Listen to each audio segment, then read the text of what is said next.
brother. Every week I'm adding on to my repertoire, brother. Every week I'm getting a new ski thing. I go there to buy one thing, I buy another thing. Yeah. All right, go ahead, start, bro.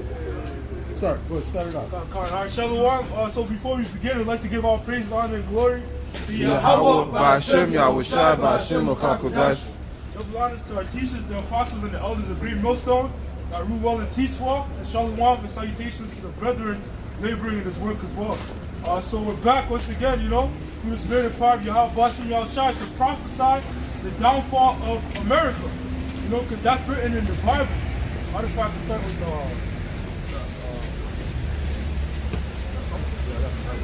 This is the book of Amos, chapter 9, and verse 8. Behold, the eyes of the Lord Yahweh, Ba'ashem Yahushua, are upon the sinful kingdom, and I will destroy it from off the face of the earth, saving that I will not utterly destroy the house of Jacob, said the Lord. So America is a sinful kingdom because the rulers that are ruling America, matter of fact, get Psalms 137, are Edomites. They're known as Edomites in the Bible. And who are the Edomites? The Edomites are the so-called white race. They're hiding behind many names, but we found out who they are. Psalms 137 and verse 7, it says, remember, O Lord, the children of Edom, and the day of Jerusalem, who said, raise it even to the foundation thereof. O God of Babylon, who art to be destroyed. Right, so you see how Edom is synonymous with Babylon. Meaning, you're just indicating that they're ruling Babylon. They're ruling America. And you have the families, the banker families, they're Edomites, man. This is the wicked. This is who it's referring to. The rulers of America. It says, who art to be destroyed, happy shall he be, that rewarded thee as thou hast served us. Right, so there goes that word again, destroyed. America is going to be destroyed. That Babylon is referring to America. You see? Go on. It says, happy shall he be that taketh and dasheth thy little ones against the stones. Right, because they're going to reap what they sow, as the scriptures say. And they reap wickedness. So they're going to sow wickedness, man. You got it, Sabah. Jeremiah 50 and 24. I have laid a snare for thee, and thou art also taken, O Babylon, and thou was not aware. Thou art found and art also caught, because thou hast striven against the Lord. That's right. The Lord had opened his armory, and has brought forth the weapon of his indignation. Right, and what's the Lord's armory, and what are his weapons? Isaiah 9. 9 and 5. Let's prove that, man. Let's see what these weapons are talking about. What the Lord's armory is. I'll get that Smith too. This is Isaiah 54 and verse 16. It says, behold, I have created the smith that bloweth the coals and the fire. Right, so the Lord said, I have created the smith that bloweth the coals and the fire. The Lord created the armory. You got it? It says, and that bringeth, behold, I have created the smith that bloweth the coals and the fire, and that bringeth forth an instrument for his work, and I have created the waster to destroy. What is this instrument? What is this waster? Yeah, Isaiah 9. The book of Isaiah, chapter 9, and verse 5, and it reads, for every battle of the warrior is with confused noise. Right, so this is going to show you. This is going into the ancient wars. You know how they were fought. For every battle of the warriors with confused noise and garments rolled in blood. But this shall be with burning and fuel of fire. Right, so what's going to differentiate this type of war from any other wars is that this is going to be fought by nuclear missiles being shot, intercontinentally, man. And those are the Lord's weapons, those intercontinental ballistic missiles. It's the book of Isaiah 13 and verse 5. They come from a far country, from the end of heaven, even the Lord and the weapons of his indignation. Right. See, those weapons are missiles. 2 Ezra 16. To destroy the whole land. Once again, to destroy the whole land, which that land that is referring to is America. America is going to be utterly wasted. And that's what we're set up to do, to let you know was going to come to pass. And that's a part of what's going to come to pass. The fact that America is going to be laid waste.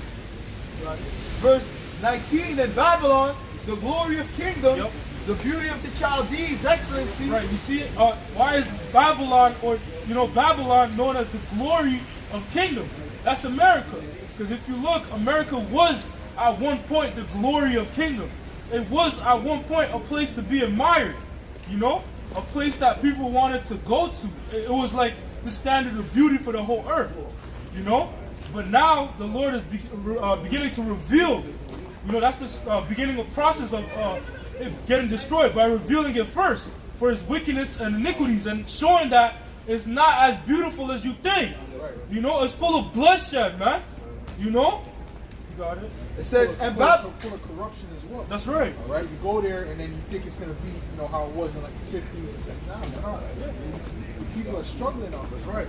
Right. That's why those migrants they're trying to go back to their countries, right? Got there, what the hell is this? Right? He promised us such. We thought it was gonna be nice. He promised us such and such and such. Right? And another thing too is poverty. Poverty is skyrocketing over there, man. Yep. If it's a glory of kingdom, shouldn't everybody be good? Skip road. San Francisco's disgusting. Philadelphia, Baltimore. But at one point, everybody wanted to go to America, right? Now look at it, man. The Lord's beginning to destroy it slowly, to the point where it's going to be utterly destroyed because it doesn't please the Lord, man. How it's being run, that's not according to what the Lord wants or how the Lord wants the kingdom to be run, Real quick, this is Ezekiel 24:6. Wherefore thus said the Lord, Yahweh Ba'ashem Yahweh Shai, woe to the bloody city, to the pot whose scum is therein. Right, and how do you repay blood? By blood. Matter of fact, I have numbers, That's the only way you can clean a bloody city, And whose scum is not gone out of it. Bring it out piece by piece. Let no lot fall upon it. For her blood is in the midst of her. She set it upon the top of a rock. She poured it not upon the ground to cover it with dust. Right. Ezekiel 35. This is Numbers 35 and verse 33. It says, so shall ye not pollute the land wherein ye are, for blood it defileth the land. Right, and America, Canada, that's defiled with blood. Canada predominantly of the Native Americans. Their blood is, what do you have, the residential schools, You got it, bro. It says, for blood it defileth the land, and the blood, and the land cannot be cleansed of the blood that is shed therein, but by the blood of him that shed it. Right, so the land cannot be cleansed of the blood that is therein, only by the blood of him that shed it. And who is that one that shed? That blood is Esau. The so-called white man. Christopher Columbus, man. That's an example of one. Right?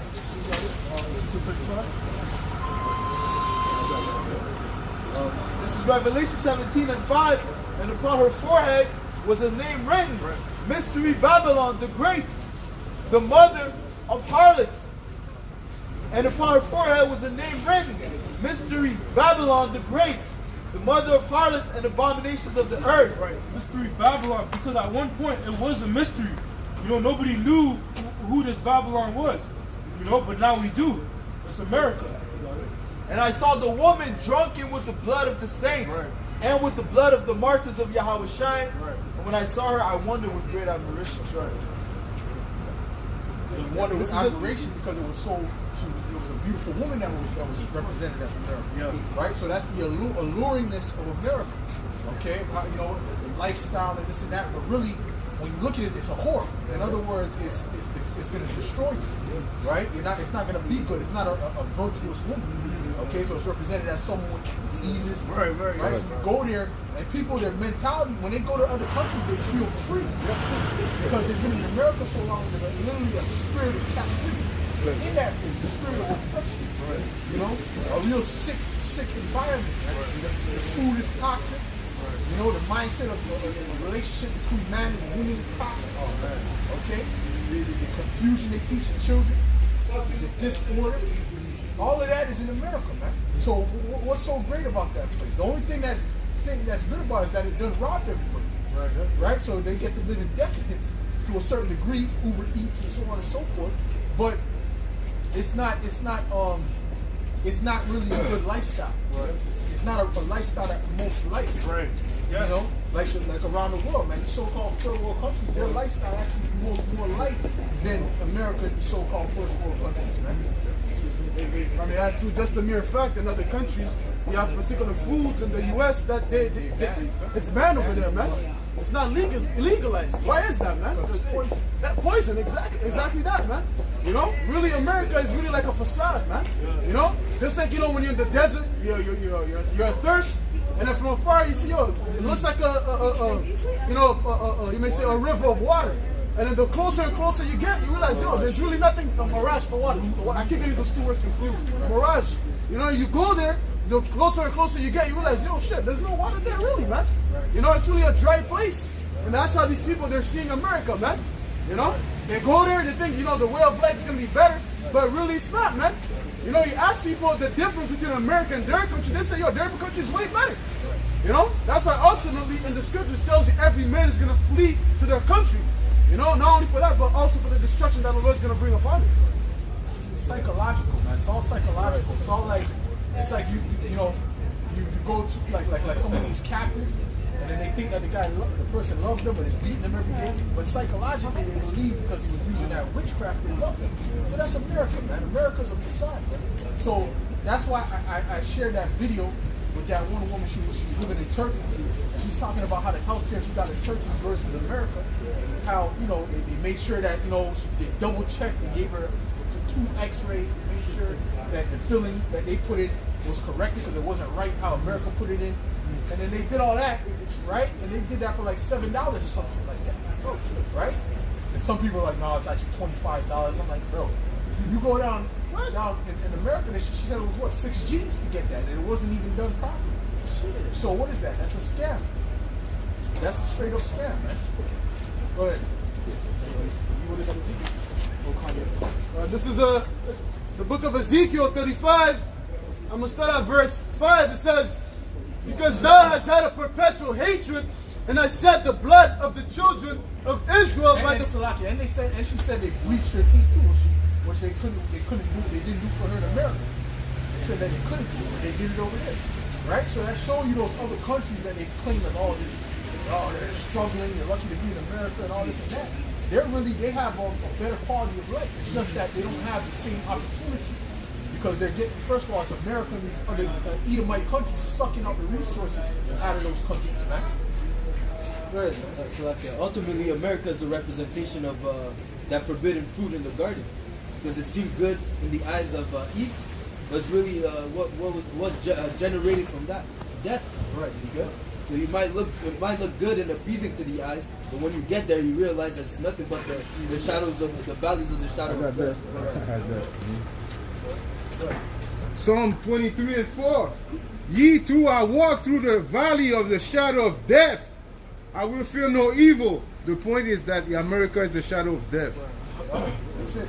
Now, what's the shadow of death? It's also known as it says the valley. The valley. The shadow of death. What's the valley? The valley is a low land.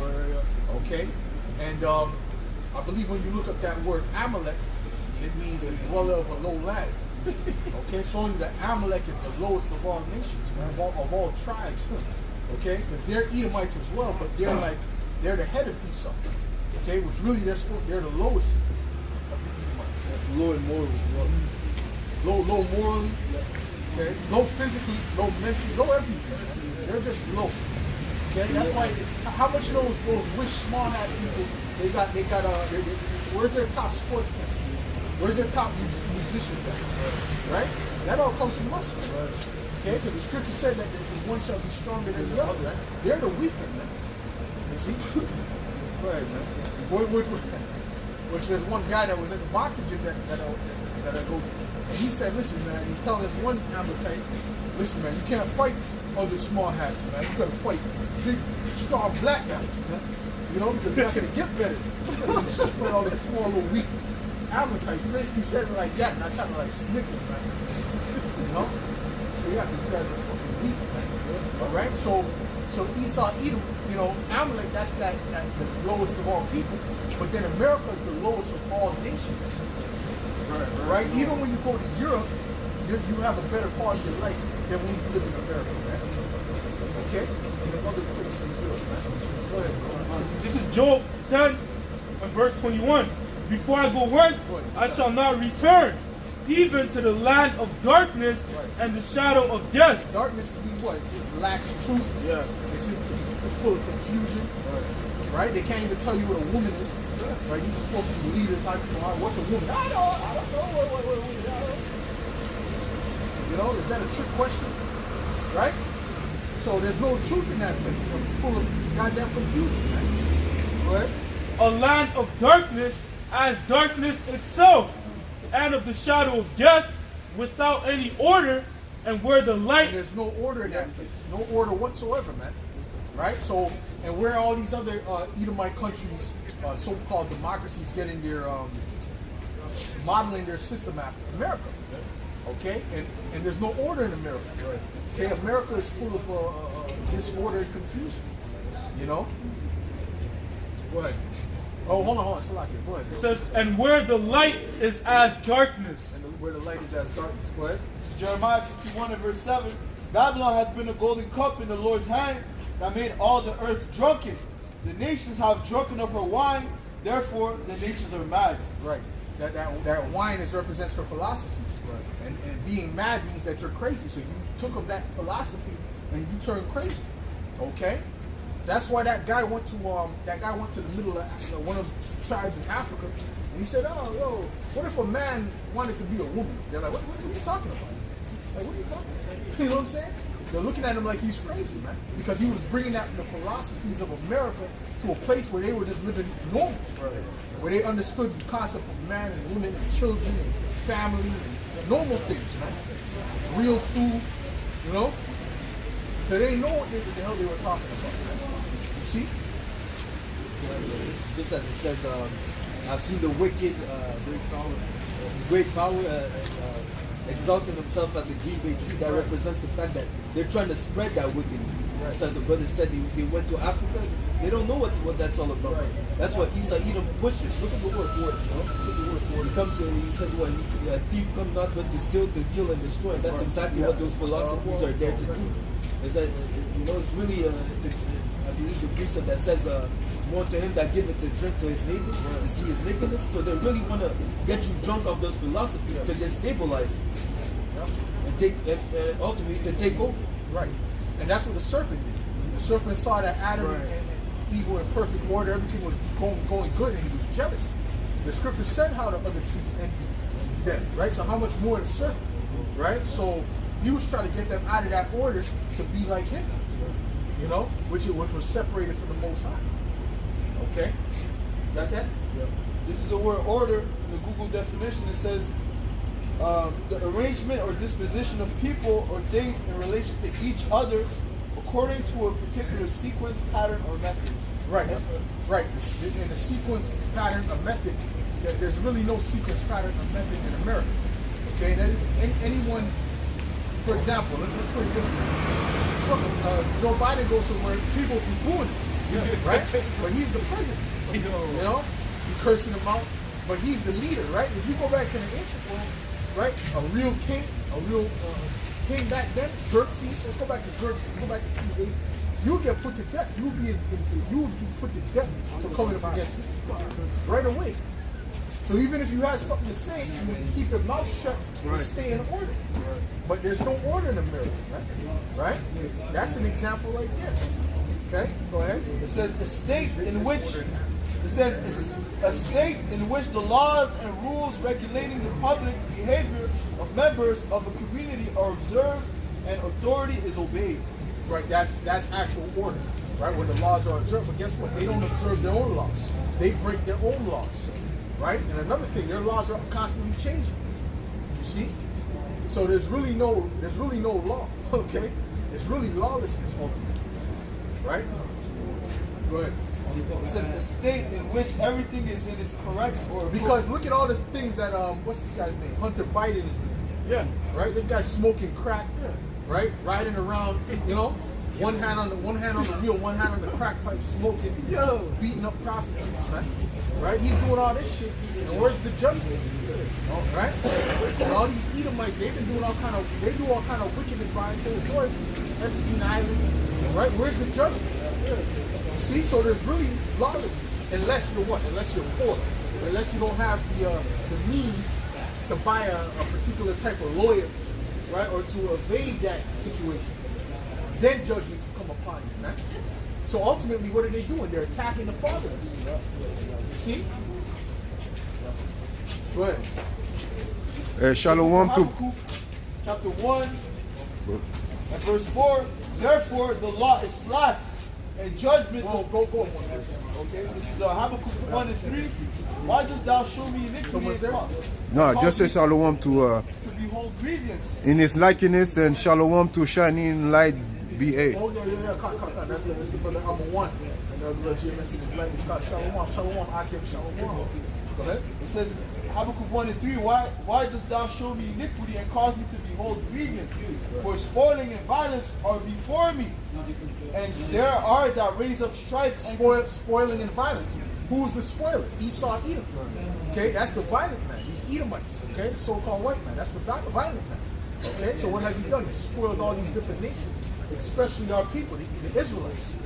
Okay, that's how he's in the position he's in, by spoiling, not by love. Right? Go ahead. and there are that raise up strife and contention. Right? Therefore the law is slack, and judgment does never go forward. Right. For the wicked does compass about the righteous, therefore wrong judgment proceeds. Right, because the wicked are in rulership now, right, through their violence. Now the wrong judgment proceeds. That's why, like I said, if you got the money, right, or the status, you can evade judgment in this place, which is wicked, right? I gave you those examples of Hunter Biden, or even Trump, right? All these different things, these people doing all this kind of scams and stealing all kind of money, right? But they can evade judgment. But let a Jake, let a so-called black guy from the hood get found with one crack rock, man. Oh, They'll throw the book in, which Joe Biden was behind that.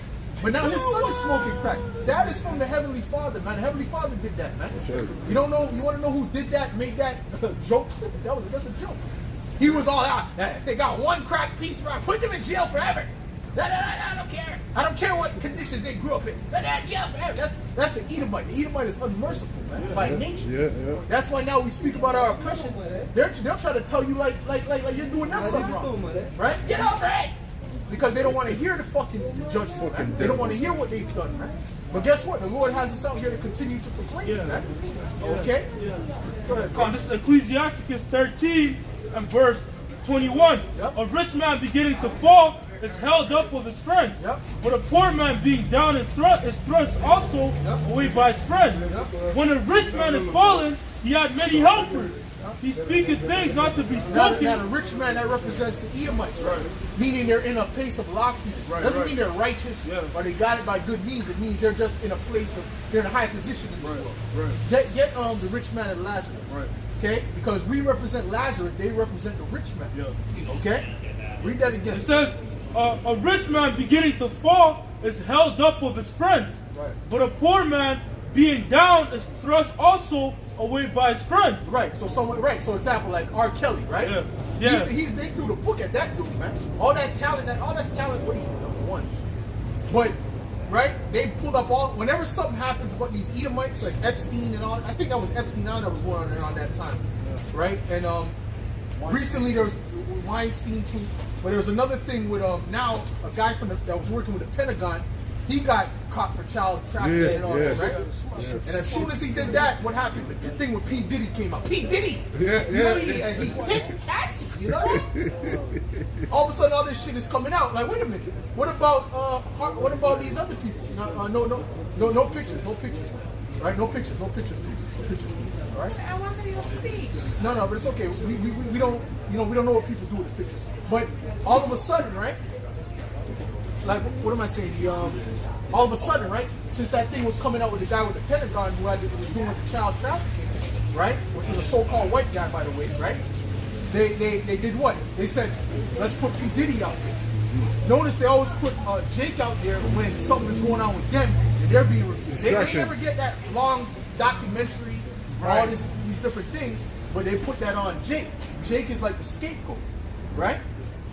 Go ahead. Verse 22, when a rich man is fallen, he has many helpers. See, this is why we don't like you Edomites, you know, because you Edomites are very arrogant, man.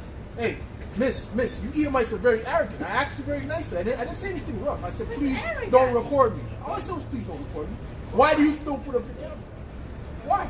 I just asked. If I put a camera in your face and you don't want it, I'm going to say, okay, I'm going to take it away. It's just called common decency. Go ahead. It says, when a rich man is fallen, he has many helpers. Yeah. He speaketh things not to be spoken, right. And yet men justify him. Yet men justify him. That's why they'll say, we speak about Christopher Columbus, oh, well, you know, he came over there trying to attack him. No, they weren't. When you read Christopher Columbus' biography, he said that they were very kind. They came to share with him, right? As soon as he came. And what was his mindset? He said, we could put all them in slavery. So that's the mindset of these Edomites. Okay? They have no love. They're really hateful. They're really demonic. Okay? And they're merciless too. Go ahead. It says, he speaketh things not to be spoken, right. And yet men justify him. And men will still going to justify him. But guess what? The Lord is the one that's going to judge him. Right. So this is why now the earth is starting to see him for what he is. Yep. He's being revealed. Even this thing that's going on in that land right now in the Middle East, that's a revealing of these Edomites. Because it's the same game. It's not nothing new. It's the same thing they did do. What's this? It's the same program. Demonize, attack. Demonize, play the victim, attack. Go ahead. It says, and yet, so like it says, the poor man slipped. The poor man. We represent the poor man. Okay, meaning what? You don't have power in this. Because a poor person, people don't have power. Right? So right now, the men of the Lord, the Israelites, don't have power in this society. Go ahead. The poor man slipped, and yet they rebuked him too. Right. He spake wisely and could have no place. Right, because the scriptures even speak about the poor man that saved the city. Give me that real quick about the poor man that saved the city. All right? There's more in that? Verse 23, when a rich man speaketh, every man holdeth his tongue. And look what he said. They extol it to the clouds, but if the poor man speak, they say, what fellow is this? Right. And if he stumble, they will help to overthrow him. Right, they will help to overthrow him, man. Because what? That's that hatred for the poor, right? Because they're ultimately respecter of persons. Right. You know, and these Edomites are empowered. So that's why they're dealing with them like that. Right? Don't think the same thing wasn't happening when we were in power. Right? They were doing that too because the Lord made us rich at that time. You see? But guess what? He's going to make us rich again, but he's going to do it eternally. Right? Well, none of these nations are going to be able to take us down. You see? But this is Luke 16 and verse 19. It says, there was a certain rich man which was clothed in purple and fine linen, and fared sumptuously every day. And there was a certain beggar named Lazarus, which was laid at his gate full of sores, and desiring to be fed with the crumbs which fell from the rich man's table. Now we represent Lazarus, okay? They're the Edomites, so-called white people. They're right now. They're the rich men in this setup. But this is a prophecy of what's going to happen to them in the future, okay? And this is a prophecy of what's going to happen to us in the future. Go ahead.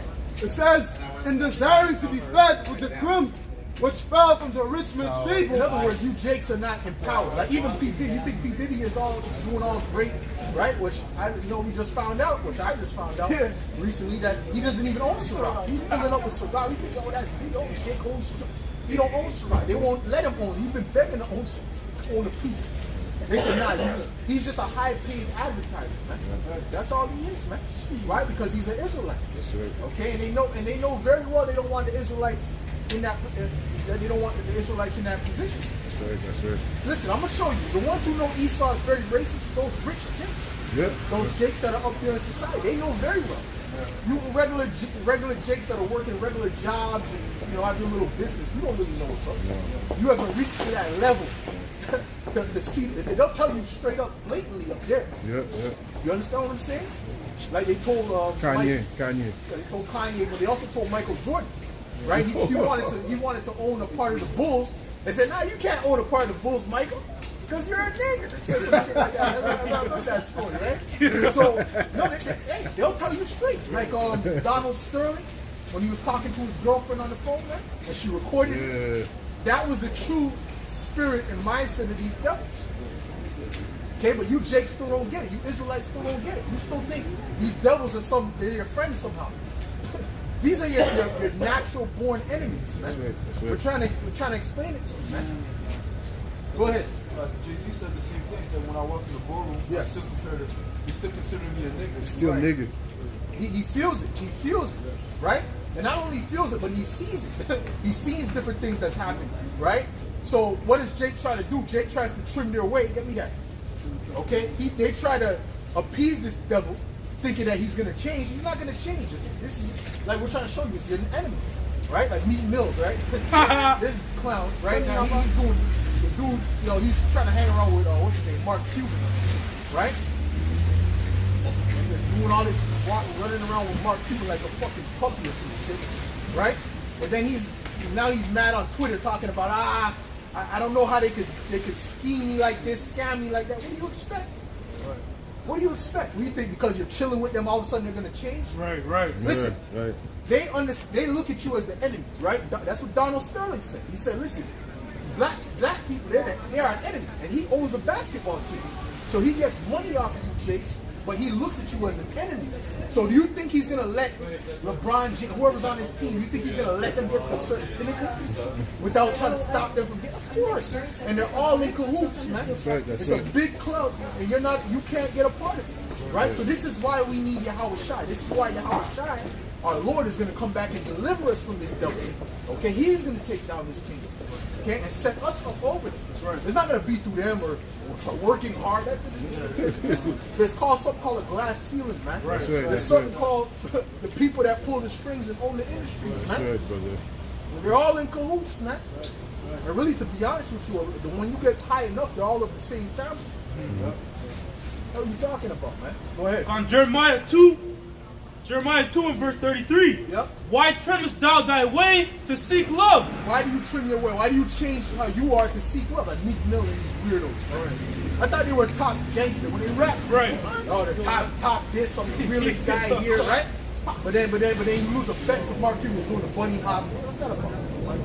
Michael Rubin, whatever his name is, you know? Whatever his name is, man. Because they're trying to get up in that club. You can't get in that club, bro. That's right. You can't get in that club. I'm telling you.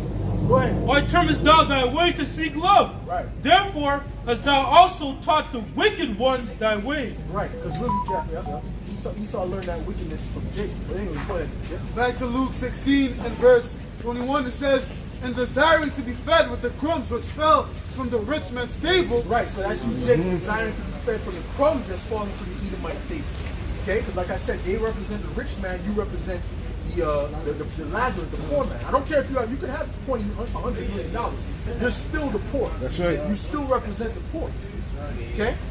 Because the poor doesn't just mean you don't have enough money. It also means that you don't have power. Okay? It also means that you need to go to someone else for the want of all things. That's right. Go ahead. So like even when it comes to money, you got it from Esau. Right. Yes. Yeah. And just as much as he gave it to you, he can take it away. Exactly. And he controls the system. You know, so you have to go through his means to get the money. Again, example with that gun. You know, they froze his account. Yeah. Yeah. But he was the one a couple months ago who was talking about baby peas. You know, Baby billionaire. He's bragging, you know, I'm this much, I'm this, I'm that, and then they cut him off. You know? Yeah, they cut. And that's, wait a minute, isn't that robbery? Yeah. That's not but robbery. They stop your account. You got your money in there in the bank account, and they can just stop it. That's straight up robbery, man. Right? But that's what they did to Kanye West when he didn't say things Because he spoke his opinion. Because he spoke his opinion. Right? That was just an example. You see? So that's showing you Israelites, you so-called blacks, Latinos, and Americans, you don't have the power in society. Okay? You are still the poor. I don't care if you're a billionaire. You're still the poor. Okay? Go ahead. It says, moreover, the dogs came. You're just a poor sellout. That's all. Go ahead. It says, moreover, the dogs came and licked his sores. Now the dogs represent the heathen nations, these other nations, so-called Chinese, Japanese, whatever. All these other nations, man. So-called Arabs, all these other nations, the Ishmaelites, whatever. Okay? These are our enemies. These are the other nations, but they're what? They're profiting off of you, Jakes. They're profiting from you. Okay, so they set up stores in your neighborhood, which that was a deal that these devils, these Edomites, made with the so-called Chinese, the so-called white people made with the Chinese. They signed a particular treaty that said, listen, you can open up stores in the black neighborhoods, but we don't want you making money off of us, right? But you can make money off of Jake, right? So that's the scripture that we're reading here, that the dogs licking our wounds. Read that again. It says, moreover, the dogs came. Now the dogs are the other nations. Go ahead. The dogs came and licked his sores. Right. And it came to pass that the beggar died and was carried by the angels into Abraham's bosom. Now the beggar, like I said, we represent the beggar. Okay. This is a prophecy that's getting ready to happen. This is what's next. Okay. You Edomites were that rich man. Jake was eating off of the crumbs of your table. Now we're coming to the transition of that when Yahweh Shah comes. That's right. It says, in Abraham's bosom, the rich man also died and was buried. And in hell, he lifted up his eyes. Well, so the rich man went to hell. It doesn't mean he's going to go, all these Edomites, all you Edomites, all you so-called white people are going to burn forever in hell. No. That means you're going to go to a low condition. Meaning it's going to be a reversal. Is what's going to happen. Go watch the movie Trading Places with Eddie Murphy, man. That's what's going to happen, but it's going to be a lot worse. Because we're going to be on a way higher level than you could ever reach. You can never reach the level we're going to reach. That's right. And the depths that you're going to go to, we've never been to that depth. You understand what I'm saying to you? Even in chattel slavery, we never say, you know what, we're going to set up some stuff to these devils, man. Don't think it's just going to be just go like you're an employee, just punch in. Time to punch out. No. It's my break time. There's gonna be some real judgment, man. Some real payback, baby. So like the Lord said, I would judge the Edomites using the Israelites according to my anger. Right. That's right. Right. And you can't. Go ahead. So like you can't beat the Lord's anger. You can't beat how much anger. He's right. also known as the king of terrorists. Right. Woo! Right. It also tells you that how he's gonna reward them double of what they've done. So and again, what Isa Edom has done unto our people is atrocious. Right. So imagine that double. Double is just saying double. But again, just as the brother said, the Lord's anger. You can't put a number to that. Right, bro. And that doesn't mean that the other nations are gonna go crazy. The other nations, they're gonna want a piece of Esau too. Right. So we might have to step and say, that's wicked. Don't More about to eat a hat. Stop. Non-stop. That's an old Salaki. I don't want that. You know? You know what I'm saying? About to deal with him like Reek. Relax. You know, it's already done. You know, you gotta get going on. Okay? Go ahead. It says, and in hell he lifted up his eyes, being My name is Reek. No, my name is Reek. Go ahead. It says, it says, and in hell he lifted up his eyes, being in torments, and seeing Abraham afar off and Lazarus in his bosom. And he cried. And we're going to be so far distant. That's why I said the heights that we're going to reach in the kingdom, these Edomites can never reach those heights. You see what I'm saying? And the fact that we're going to be at those, get me that scripture, brother. You know what? This is another, tell me the spirit ain't working. Give me that scripture I brought out. Give me that scripture I brought out dealing with the fact that, what was that? Was that in Exodus? How they the torment was worse because they saw their progress. Oh, that's in the Wisdom of Solomon. Yeah. Wherever that is. Okay? That's a perfect tie-in because we're going to be so far, the fact that we're going to be so far over them and above them, that's going to hurt too. That's going to hurt. Right? Them being in that low condition, seeing us in that high position, that's going to hurt even more. Yo, shit, hey, I'm going to have to replay the blessing when we saw up the blessing. All right. Yeah? You know, put it as a movie. This is movie night. Watch them sell off the blessing, man. Whoa. You know what I'm saying? Shit, yo. That's what hurt right there. Yeah, remix it. No, but we're gonna meditate some real terror for these Edomites, man. You know, but on top of that, them seeing Jake flourishing, we're gonna flourish. There's gonna be another hurt to them. Read that, brother. You got it. Found it yet? And the Lord say according to his fury. And the Lord say according to his fury. Right? Because if it's our fury, maybe we're gonna like, oh no, maybe not. You know. Right. Which I still kick their ass, but but the Lord's Spirit is on a whole nother level, right? Because His mercy is great, but His anger is great as well. Okay, you got something Zabat? I'm looking for that. All right, this is the book of Ezekiel, chapter 17, and verse 24. And all the trees of the field shall know that I, the Lord, Yahweh Ba'ashem Yahweh Shai, have brought down the high tree. Now the high tree are the Edomites. All the trees represent the nation. The high tree are these Edomites right now. Okay? The Lord is going to bring them down. Go ahead. Have exalted the low tree. And He's going to exalt us, which is the low tree. Okay? Go ahead. Have dried up the green tree, and have made the dry tree to flourish. Yep. I, Yahweh Ba'ashem Yahweh Shai, have spoken, and have done it. Right. And He's going to make us to flourish. Right? So while they're withered, right, they're going to see Jake flourishing. Right? Okay? Go ahead, bro. Bring it up. I got it. Wisdom of Solomon 11 and verse 4. I'm going to start at verse 4. It says, when they were thirsty, they called upon thee, and water was given them out of the flinty rock. And their thirst was quenched out of the hard stone. For by what things their enemies were punished by the same. So this is going to when we came out of Egypt, when we were in the wilderness, and the Lord gave us water out of that rock, right? Through Moses. See that? Go ahead. Verse 5. That's right after what He punished our enemies, which was what? The Egyptians at that time. Right? Go ahead. Verse 5. For by what things their enemies were punished, by the same they in their need were benefited. Right.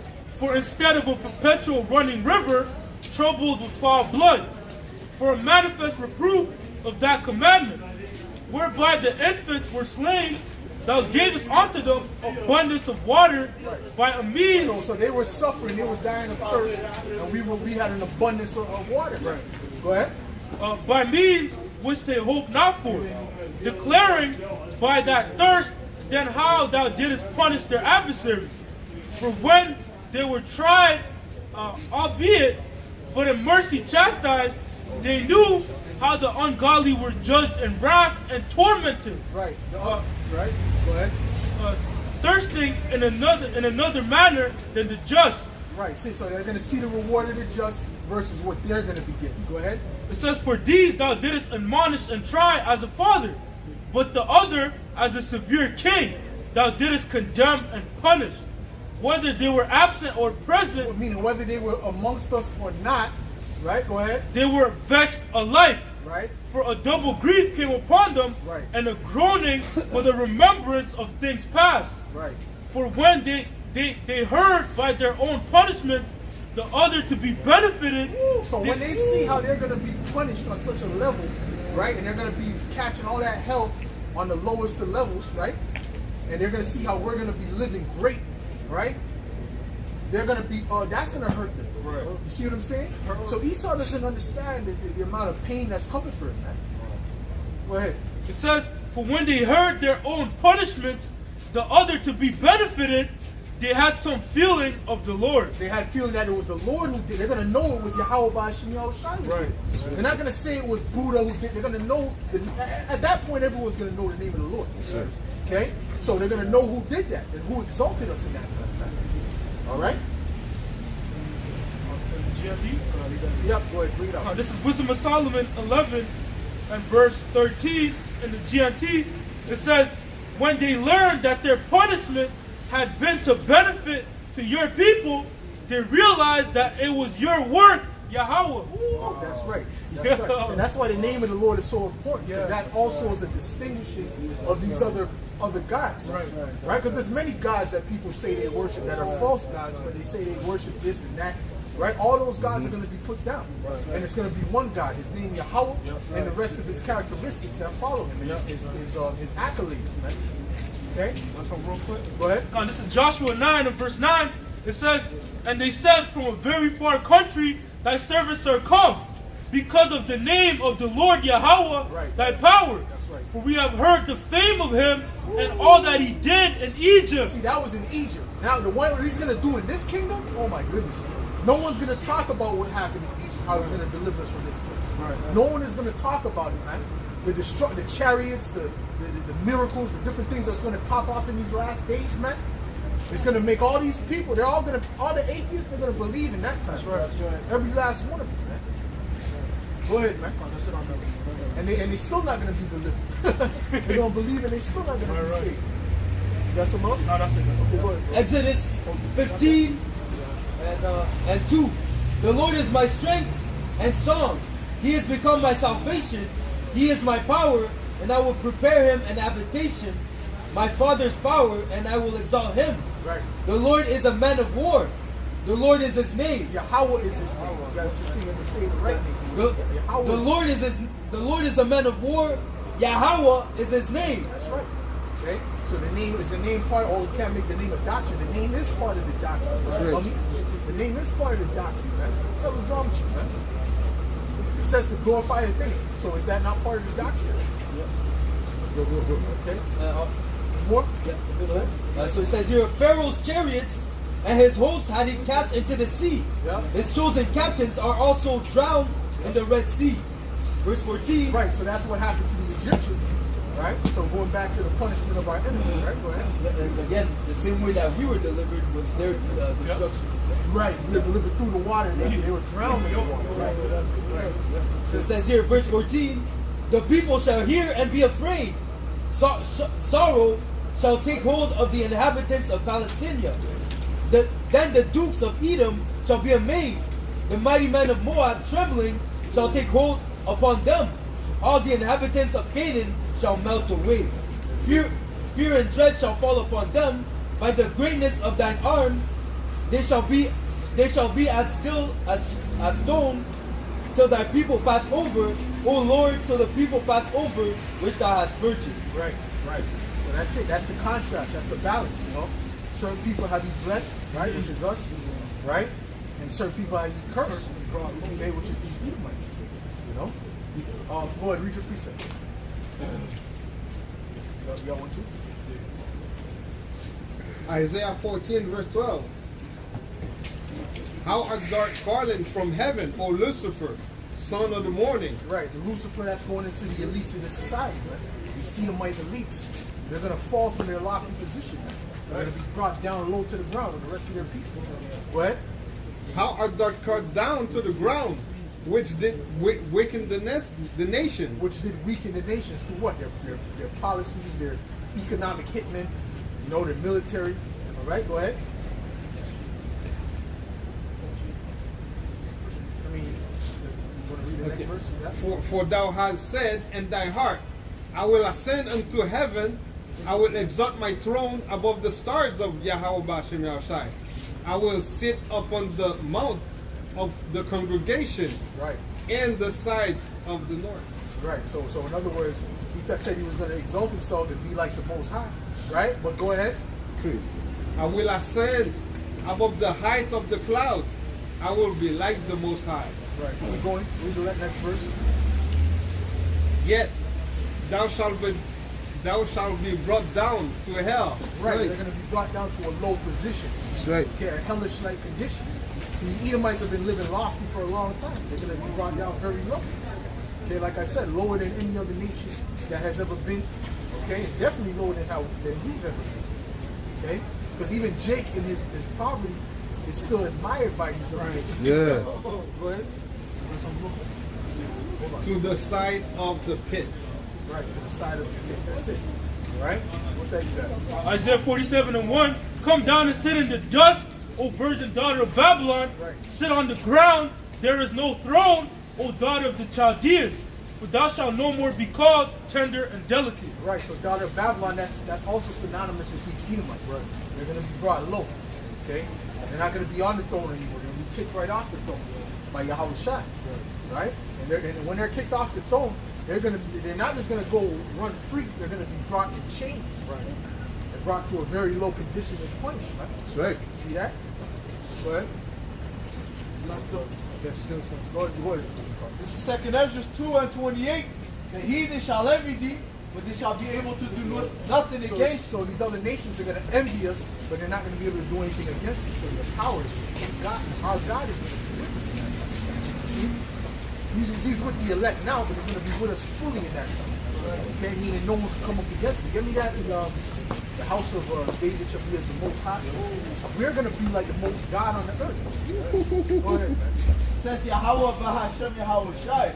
My hand shall cover thee, so that thy children shall not see hell. That's See that? right. See that? So the Lord's hand is He's going to literally protect us, man. You see? Now He's in, His presence is in the heavens, but His presence is going to be fully on the earth amongst us. Okay? And they're going to know for surety that we're the sons of God because of the power. Go ahead. This is Zechariah 12 and verse 8. In that day shall the Lord Yahweh, Ba'ashem Yahushai, defend the inhabitants of Jerusalem. Right. And he that is feeble. Well, He's coming to defend us. Like I said, the enemy has been attacking us, man. Right? Since He's been in power. Right? So guess what? The Lord said He's coming to defend us. That's right. So He's long suffering. He's been letting these devils build up the attack, but He's getting ready to come in and attack. All right, to defend His people. All right. Matter of fact, get me Zechariah 3. Hold that on deck. Go ahead. And he that is feeble among them at that day shall be as David. Right. So the feeble ones amongst the weakest amongst the Israelites going to be like King David, who took out tens of thousands of people. Right. And he wasn't using no goddamn sniper like a little pussy behind a bush on a roof. Right? Because that's how they fight wars now. That's how Esau fights wars now, man. Snipers, man. You see what I'm saying? King David was getting up close and personal, man. Blocking, you know what I'm saying? Stabbing, pulling out the sword, attacking the man behind him and the man in front of him. Maybe 3 men at once. Grabbing the javelin, shooting it, and running up, pulling it out, using it again. That's how King David was fighting. That's our forefathers, man. Okay? We have that blood running in our veins, man.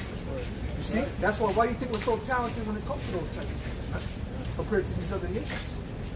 All right? This is like, we're basically like the gods that lost their power. Man. We're basically like the angels that lost their powers, man. Their powers, man. But we still have a remnant of it. That's why Michael Jordan could do what he did. That's why Mike Tyson could do what he did. Bruce Lee, all that. He doesn't look like an Israelite, but he's an Israelite. Okay? Michael John Wright. Goes on black TV. Michael John White. That's the John White. Yeah. But there's people with even more accolades than him. But I heard. What's his name? Joe Rogan spoke about how hard his kick was. He spoke about how hard his kick was. But we got all kind of John Jones. Usain Bolt, so on and so forth. Okay?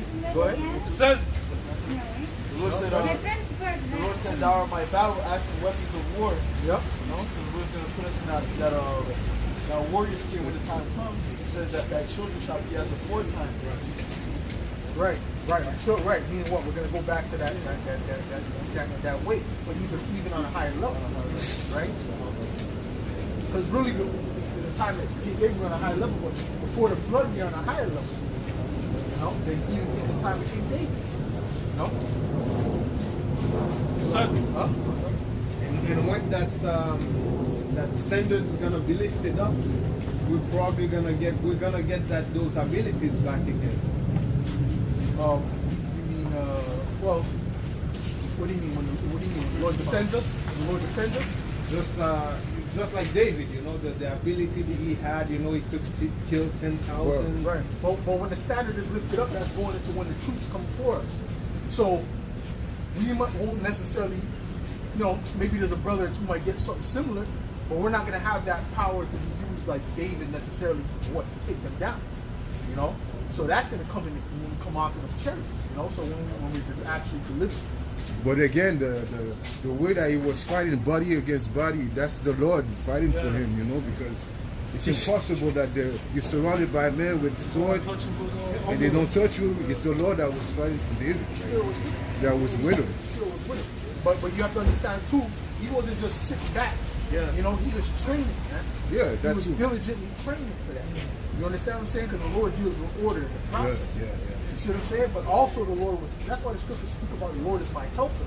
Yeah. He helps you, but you got to help yourself too. Right? Because I'm going to do this, I'm going to get this job and this and that. Well, you're not just going to sit at the house and then Esau's going to knock on your door. I got an opportunity for you. I don't know who you are, but the Spirit tells me I have an opportunity for you. Right? No, it doesn't work that way. You got to go out and make it happen.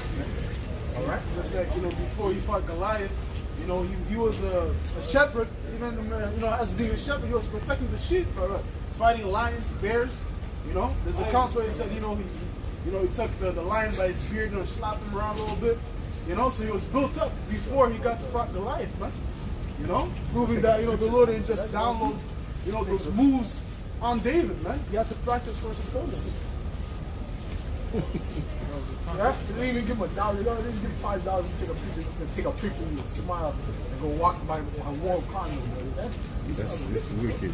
Go ahead, man. Says, and he that is feeble among them at that day shall be as David, and the house of David shall be as God, as the angel of the Lord before them. And it shall come to pass in that day that I will seek to destroy all the nations that come against Jerusalem.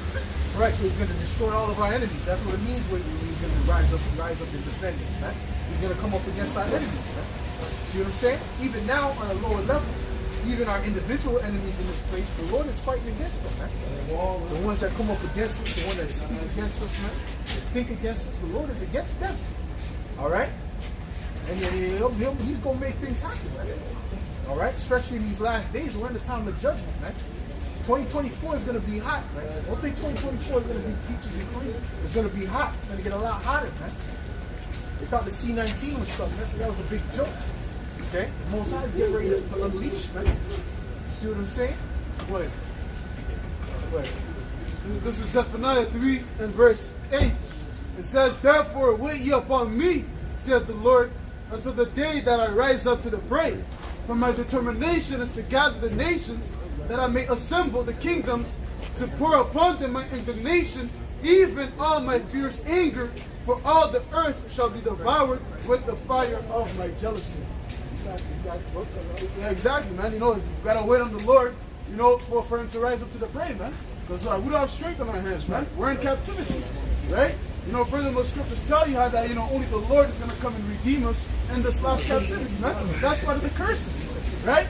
So we don't have a military force, Here it is Esau, he has, all these guns and these jets and stuff. We can fight in the same, on this playing field, man. The only way to combat Esau is by waiting upon the Lord, man. When he comes with the hosts of the angels and brings down his kingdom. That's right. If you don't wait, that shows a lack of faith also. Because you have to wait upon the Lord. If you don't wait, that shows that you don't believe that you can do it. Right. The Lord is taking too long, I'm going to do things my way. Right. Yeah. It doesn't work like that. The same way happened with all over the scriptures. There's people that, when Saul, when the Lord told the people to go fight and then they said they're not going to go fight. And then later on they said, okay, don't go fight. Then they said, okay, we're going to go fight. And then what happened? They got destroyed because the Lord was not with them. So you have to wait for the Lord to be with you to do things. Right? Yeah, like the car said, Saul, right? He didn't wait. Even when it came to that sacrifice, Samuel told him, wait for me to get there to do the sacrifice. And Saul said, he's not coming yet, so I'm going to go ahead and do it. But you might say, oh, that was the spirit, the Lord wanted me to do it. No, the Lord wanted you to wait. That was the part of the instructions, right? That's why sometimes I say that you can't just take the first opportunity, take the first thing. You gotta examine it. Because if the spirit's that's not good. And guess what? You gotta wait. For the Lord to reveal. Okay, there's the right one. That's what the Lord's been showing me recently. See what I'm saying? Because you'll take that. Oh yeah, it might help you for that time period, but then it could come with a lot of help. When if you would have waited, you would have got the perfect thing that was perfect for you. We'll see. Go ahead. Ecclesiastes 7 and verse 8. Better is the end of a thing than the beginning thereof, and the patient in spirit is better than the proud in spirit. Right. And the word patience means to suffer, because that waiting period is a suffering period. You want the thing now, but you can't get it right. So that's called suffering. Right? But when you're patient, right, you just keep under your body, as Paul said, then guess what? You see the peaceable fruits of righteousness, as the scriptures say. Right? Matter of fact, get me where it says patience worketh. Oh, that's the spirit, right? This is Romans 5 and I'm starting at verse 3. It says, and not only so, but we glory in tribulations also, knowing that tribulation worketh patience, and patience experience, and experience hope. Yeah, patience, it gives you that experience with what? With the Lord, working with Yahweh Shem Yahweh. Okay? Because if you're not patient, you can't see his works. You know? If you're not patient, you're not going to see his works, man. Because what you really don't, like the brothers Abad said, you really don't believe. Just as they say, you have to trust the process. You have to trust the process because the Lord knows the end. He wants to get you to the last product. He wants to get you to your limit, to your to the final form. Right. He wants to bring you to that final form, but there's a progress. There's steps that you have to build up to get to that level. And you have to believe that the Lord is dealing with you ultimately to bring you there. And David trusted in the process. Yep. He didn't go in there and say, I'm going to put Saul to death. I have to point to kind of put Saul to death. He said, no, I'm going to do things right. That was the anointing of the heavenly Father. You see what I'm saying? So he waited, and that in the perfect time when he was to be king is when he became king. Right. He didn't force it, man. It just happened that way, man. No? David also got anointed. Yeah. He could have just said, "Oh, Right there. I'm anointed." Yeah, he could have killed him the first time. He said, "You're not the anointed. I'm the anointed." You know, he could have killed him right there, right then and there, when the opportunities were given him. But then he was moving spiritually. Good. This is Ecclesiasticus 4 and verse 26.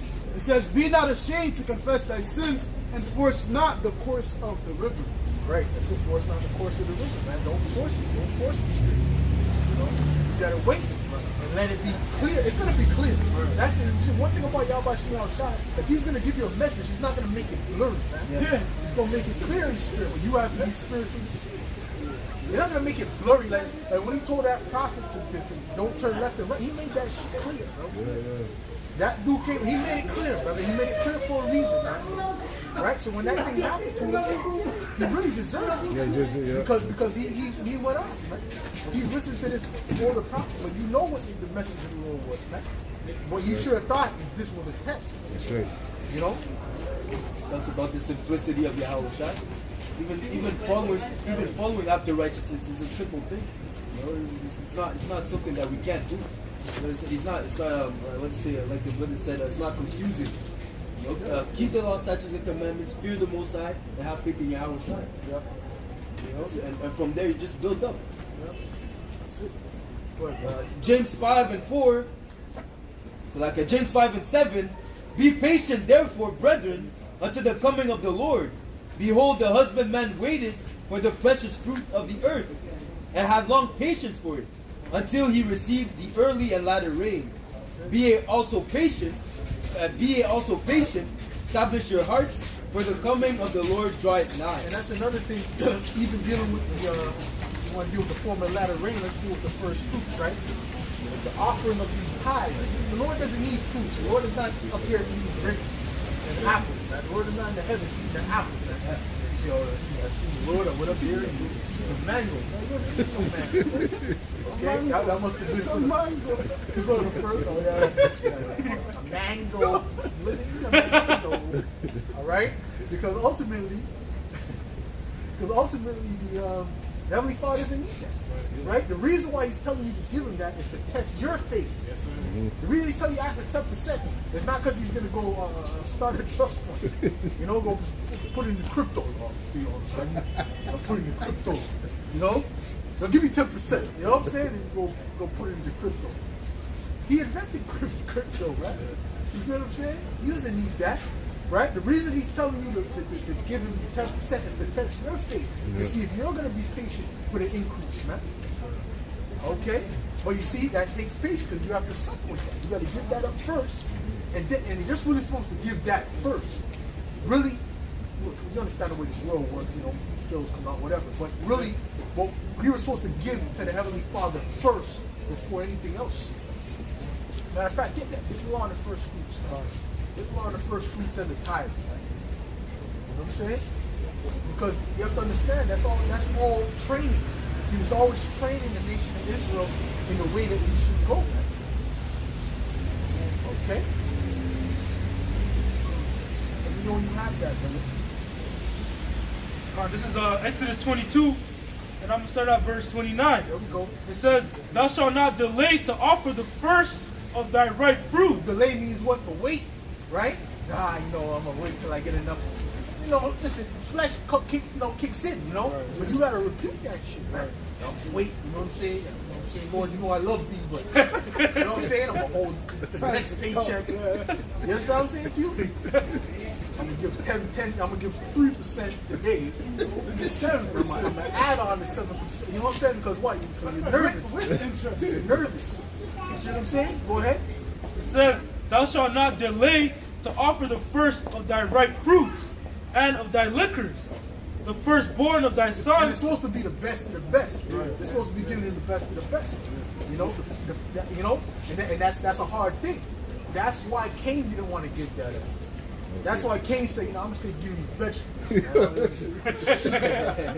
Why you need a sheep? You want to eat it? Why you need a sheep? Eat it? What has that to do with sheep? Huh? That was Cain's mindset. Huh? So you need a sheep for it, right? He'll start grabbing daisies and weeds, trying to put it together. And his price is beat out.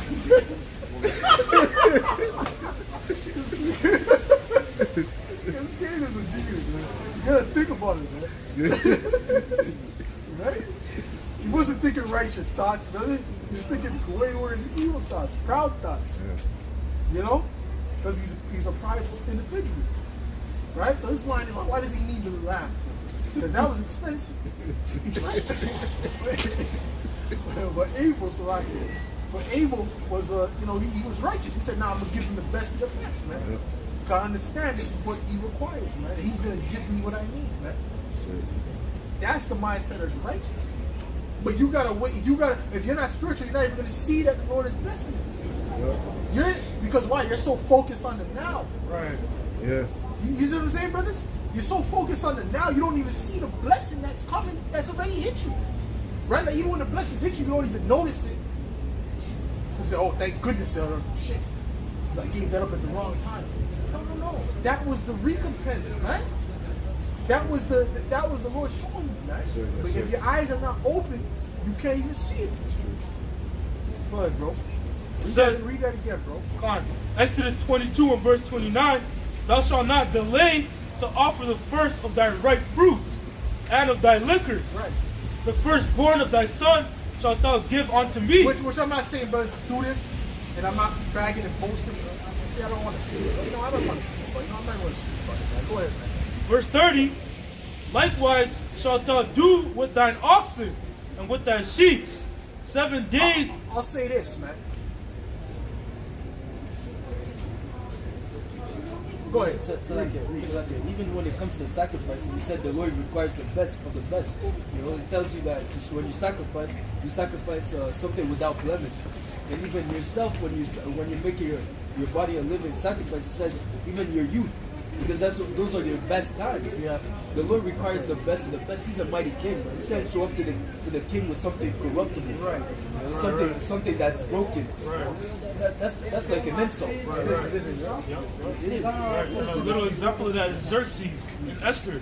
You know how when Vashti, she rebelled, and then they were looking for a replacement for her. They captured her away. But those that were presented to the king, they were the best of the best. Sure. They were taken through a process of purification, to be presented to the king, Right, which even when you watch the Tudors, he got a particular gift. He said, who the hell gave this, man? Oh, yeah. He was vexed, man. Oh, yeah. People were all nervous, right? Because that was not an acceptable gift. That was not an acceptable gift. Go ahead. That could be something that causes war. Right. Oh yeah, that could cause war. That's disrespect. Yeah. Go ahead. It says, verse 30, likewise shalt thou do with thine oxen and with thy sheep. 7 days it shall be with his death. On the 8th day shalt thou give it to me. That's it. Right. On the 8th day shalt thou give it to me. Right. Read that again, please. It says, thou shalt not delay to offer the first of thy ripe fruits and of thy liquors. The firstborn of thy sons shalt thou give unto me. Likewise shalt thou do with thine oxen and with thy sheep. 7 days it shall be with his death. On the 8th day shalt thou give it me. Right. That's it. That's it. On the 7 days you're going to have it, but then on the 8th day you got to give it up. You see that? So that's what it's supposed to be, man. So really the 8th day, you know, that's really like what, once a week. You know, of what you get, so to speak. You know what I mean? Technically, if you want to be technical, right? That's what it is. That's once a week. Yeah. You know? You know? Go ahead. That's it on that? Huh? The firstborn had to be given to Yahweh. Right. That's really the strength of Yep. Which that was replaced with the Levites. Right? Sirach 35, and I'll start at 4. Thou shalt not appear empty before the Lord, for all these things are done because of the commandments. Right. Verse 7, the sacrifice of a just man is acceptable, and the memorial thereof shall never be forgotten. Give the Lord his honor with a good eye, and diminish not the first fruit of thine hands. Right. Don't diminish it. Don't give it less. The scriptures speak about you sow sparingly, you'll reap sparingly. So take that into consideration. Man. Take that into consideration. It's all spiritual, man. It's all spiritual.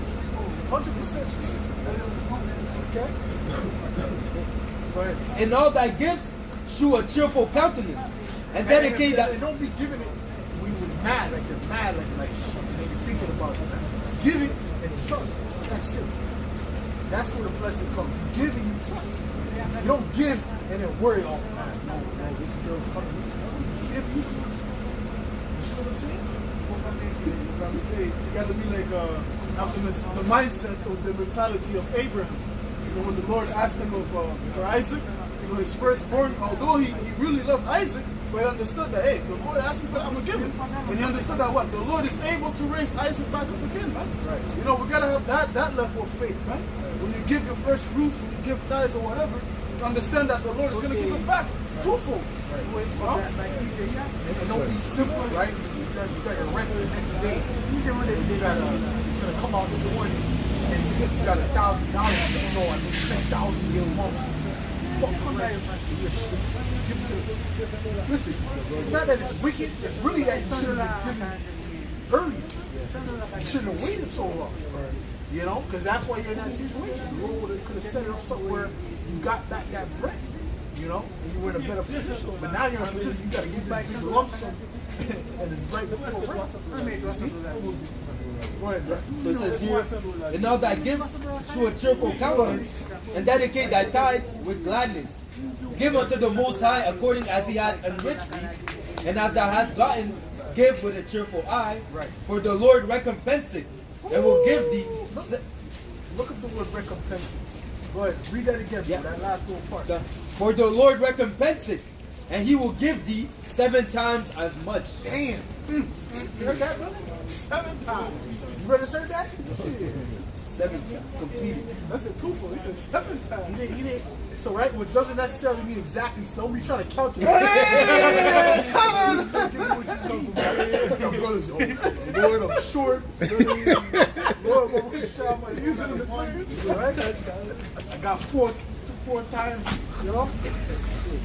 Thou sayest. Go ahead. Yeah. And it says here, verse 12, do not think to corrupt with gifts, for such he will not receive.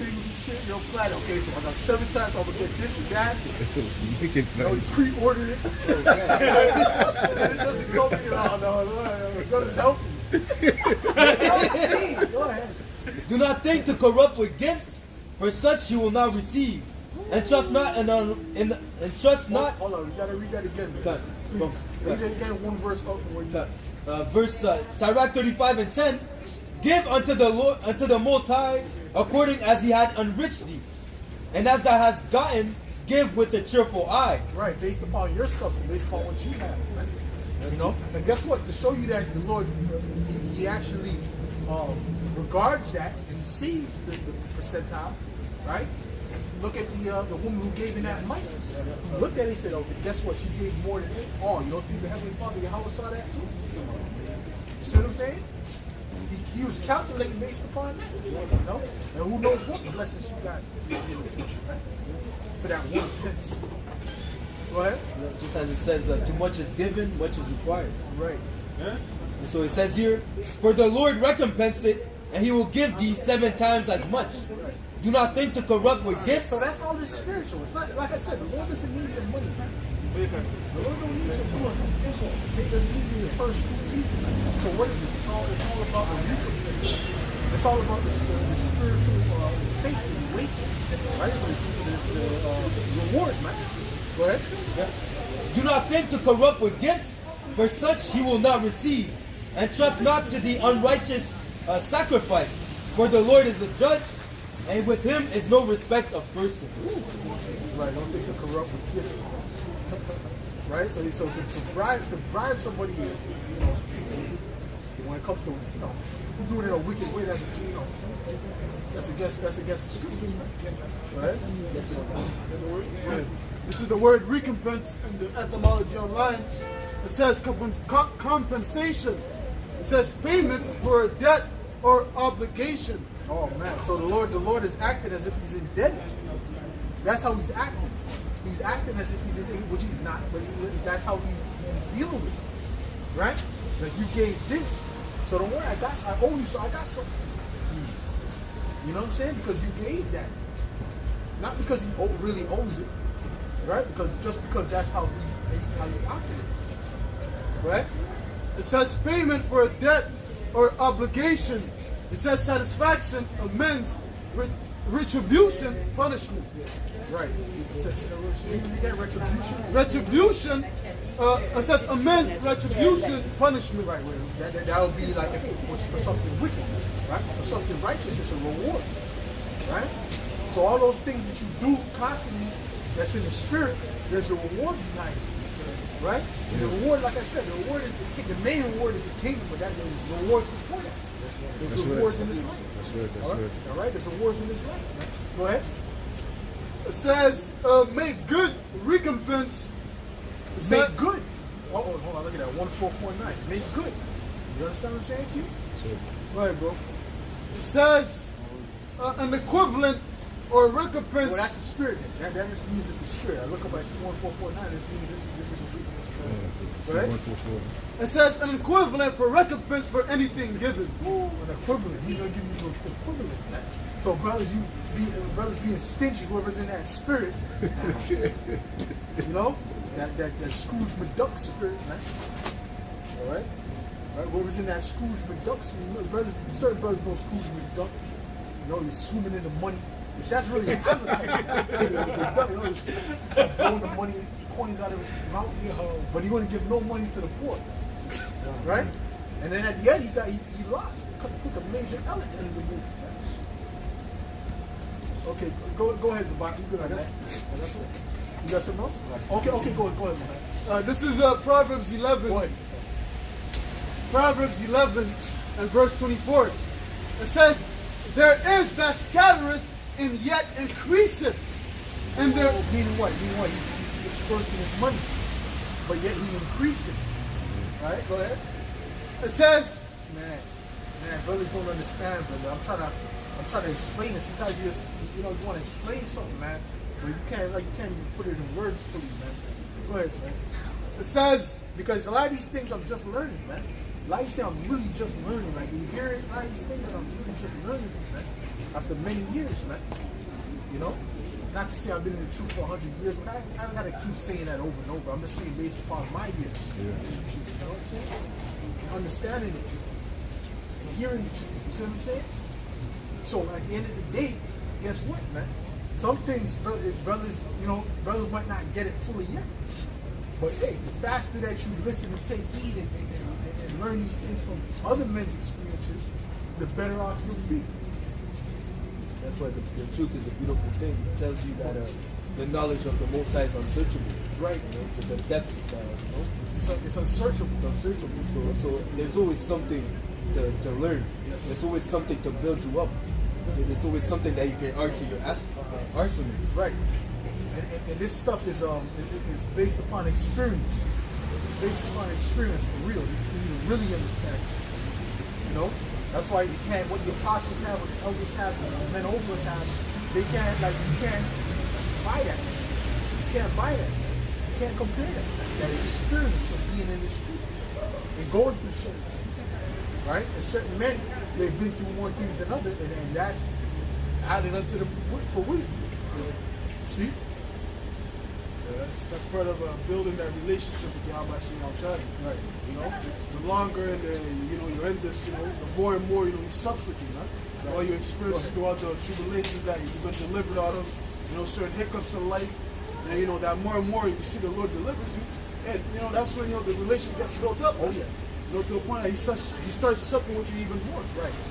Right. Would you start to build a bond with a brother more that you've been through things? Yes.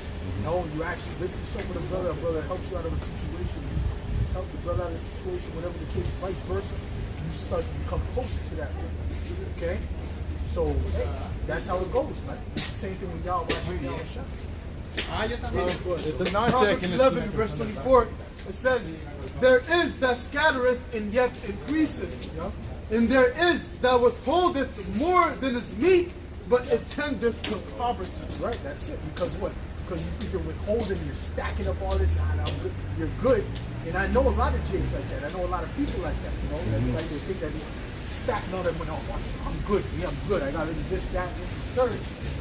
And guess what? It's not going to end up good for those guys.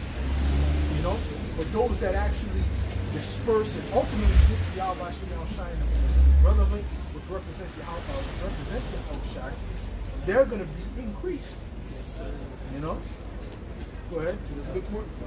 Where it says, verse 25, the liberal soul shall be made fat, and he that watereth shall be watered also himself.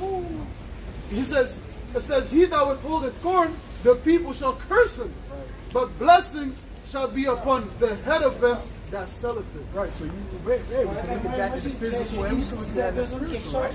So if you're withholding this truth, how much do you think you're going to be increasing? But if you disperse this truth, how much is the Lord going to increase it? If you give this wisdom out, if you keep trying to build up brothers, well, how much is the Lord going to build you up? That's right, right? But if you withhold it, how much do you think you're going to be built up for the situations you're going through? Huh? I can't get over the hump. Yeah, you can't get over the hump because how much people have you helped over their hump? How often are you helping? You see?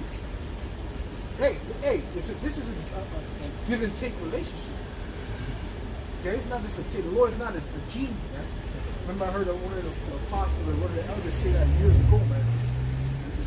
The Lord is not a genie, man. Heavenly Father is not no goddamn genie, man. He just rubbed the bottle and he just probably is. You have three wishes. It doesn't work that way, man. It's just no, man.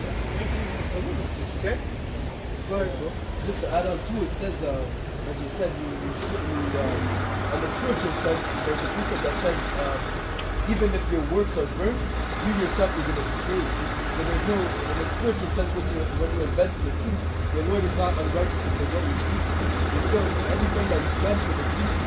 Even if, let's say, you bring brothers and they fall out, you yourself will live with them. So the Lord's not going to forget your investment. Your investment is sure, right? Exactly. And if you know that in the world there's a risk of loss, but in the truth, you're not going to lose it. How about your treasures are always going to be in heaven.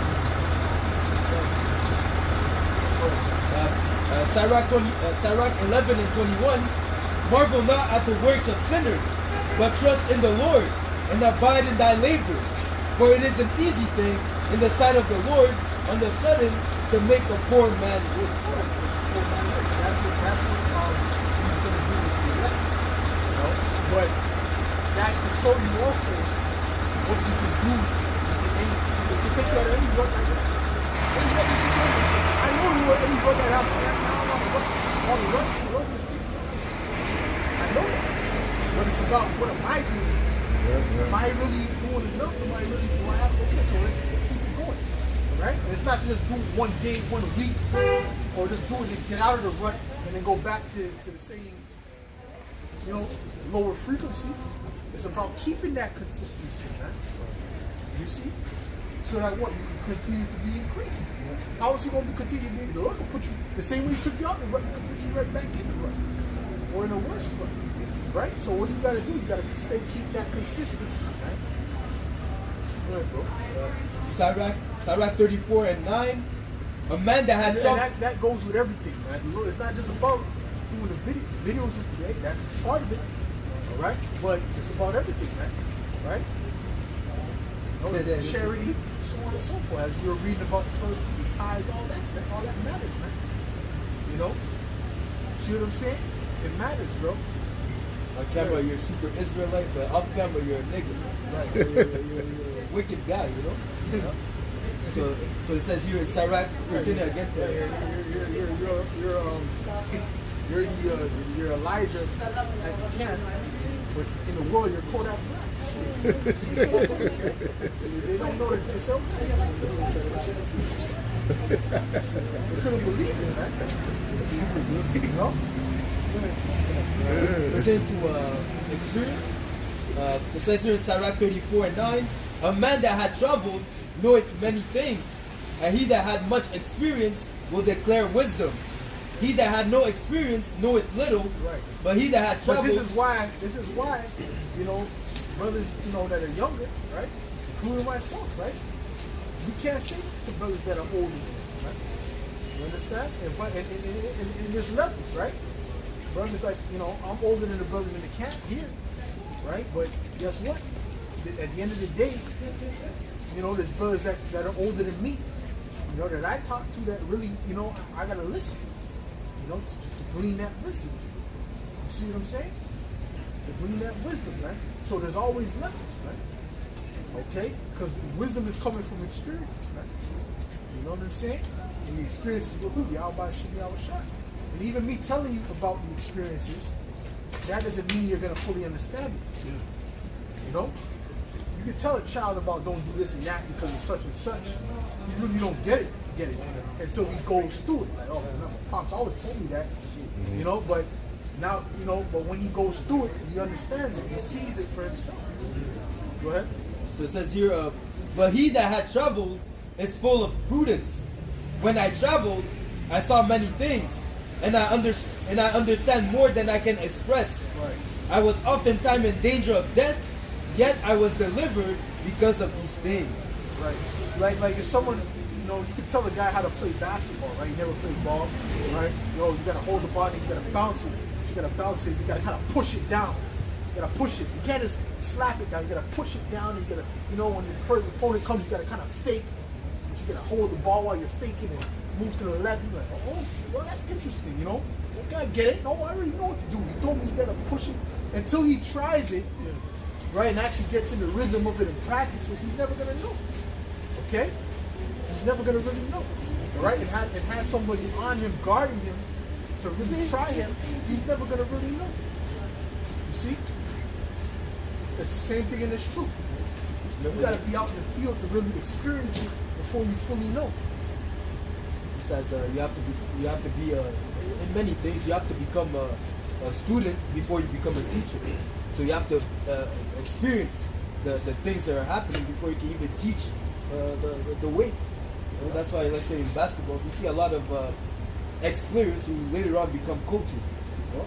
Because now you know the game, now you can teach the game. Yes, that's right. They don't respect no one who hasn't played yet. You know, they respect the guy who played more than the guy, you know. A lot of those Edomite coaches, they never even really played. So how did they have all those positions? Right? They never played on a professional level. Right? But they get those positions. Why? Because of racism. Straight up. All right? But that's why they're giving such a problem to Prime, Coach Prime. Yeah. Oh, shit. He's stunting on them, man. He's stunting on those guys. Yo. Okay? Because he was a Hall of Famer, man. All right? So he is a Hall of Famer. So he came in and he knows the game. So them Edomites are telling you, oh, go left, go right, you got a drawing board, but they ain't never played on a high level. So what the hell they telling you, man? See? Go ahead, bro. That's like you go to the army, you got a woman telling you what she can't do what I do. What the fuck she telling me what the fuck to do? That's insulting, man. I couldn't sit there and listen to that, man. All right? I don't even think I could listen to that in the world, man. I think that looks like folly, man. Go ahead, bro. Yeah, just to finish, it says here, the spirit of those that fear the Lord shall live, for their hope is in him that saveth them. Right. And again, that goes into having that experience, going through all the affliction, all the persecution. Through Yahweh Shai being with you, He's building you up to, again, increase that faith. Right. And knowing that He will deliver you in those times. Yep, that's right. Right. That's it? Okay, hold on. You got something? Oh, no. Okay, go ahead. This is 1 Samuel 2. 1 Samuel 2 and verse 8. It says, He raiseth up the poor out of the dust, and lifteth up the beggar from the dunghill, to set them among princes, and to make them inherit the throne of glory. For the pillar of the earth is the Lord's, and He hath set the world upon them.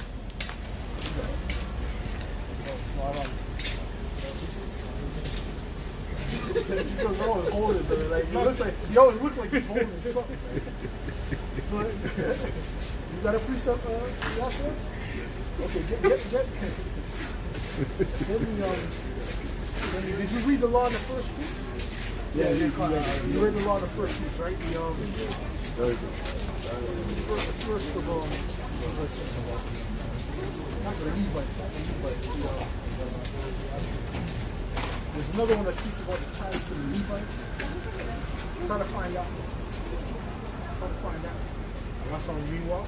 Go ahead. This is 1 Corinthians 15, from verse 57. It says, But thanks be to the Most High, which giveth us the victory through our Lord Yahushua Mashiach.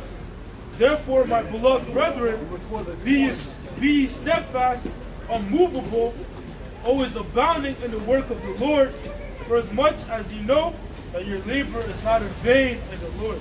Right. Read it again. It says, 1 Corinthians 15 and 58, Therefore, my beloved brethren, be ye steadfast, unmovable, always abounding in the work of the Lord. Abounding in the work, right? So does that mean to be in one video a week? No, man. Abounding means to be constantly, right? For it to be overflowing. It's like, yeah, people in the world should be like, how the hell are these guys doing? Do they work? You understand what I'm saying? They push up 33 videos a day, you know?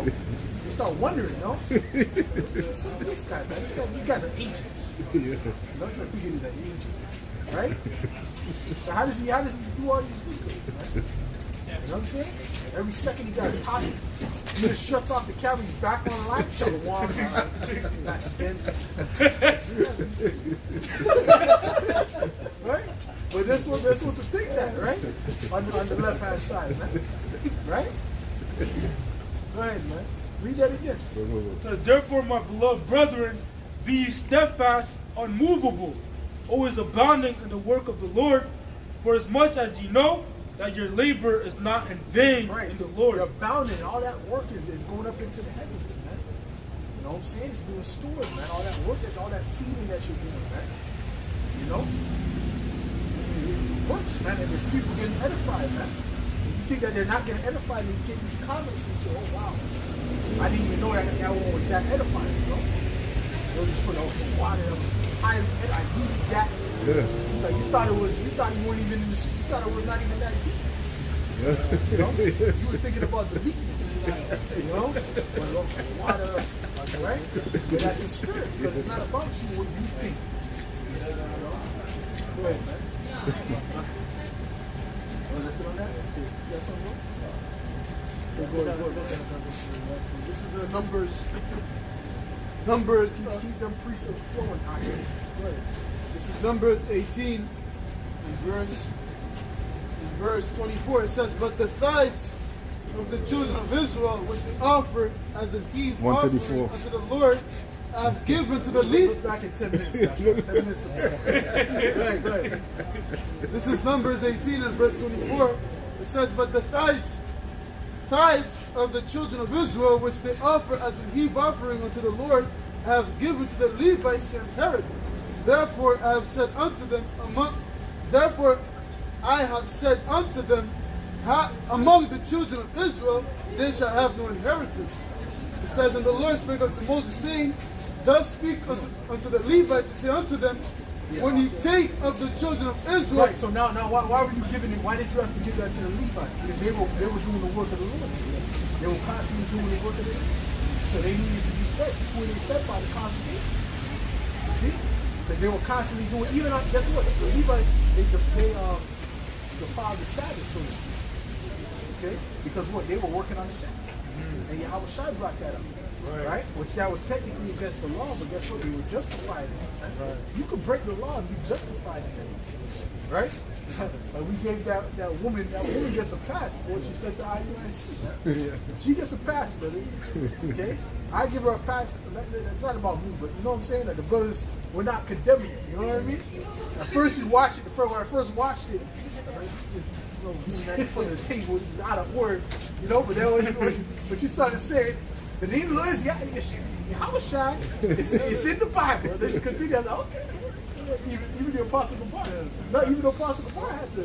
Apostle Gabar, you know, he don't play, you know. So, hey, because why? Hey, because there's certain things you can do that you can be justified in, right? Even though technically it's off. Right? Go ahead. It says, verse 24. So like, just to add on to the reason why they had to be taken care of is because it's a meticulous thing to serve the Lord. You know, you have to first of all know the commandments. You have to know there is a specific way to do the service unto the Lord, a specific way to sacrifice, a specific way to do things. So you have to learn all these things. Right? So you couldn't have time to become a shepherd in a sense, or to be taken in other in worldly affairs. So you have to focus on the Lord. So that's why the other tribes were taking care of the Levites. Right. They had to focus on the work of the Lord. That's what that is more important. They had to focus on that. You know what I'm saying? And guess what? The Levites were living fat.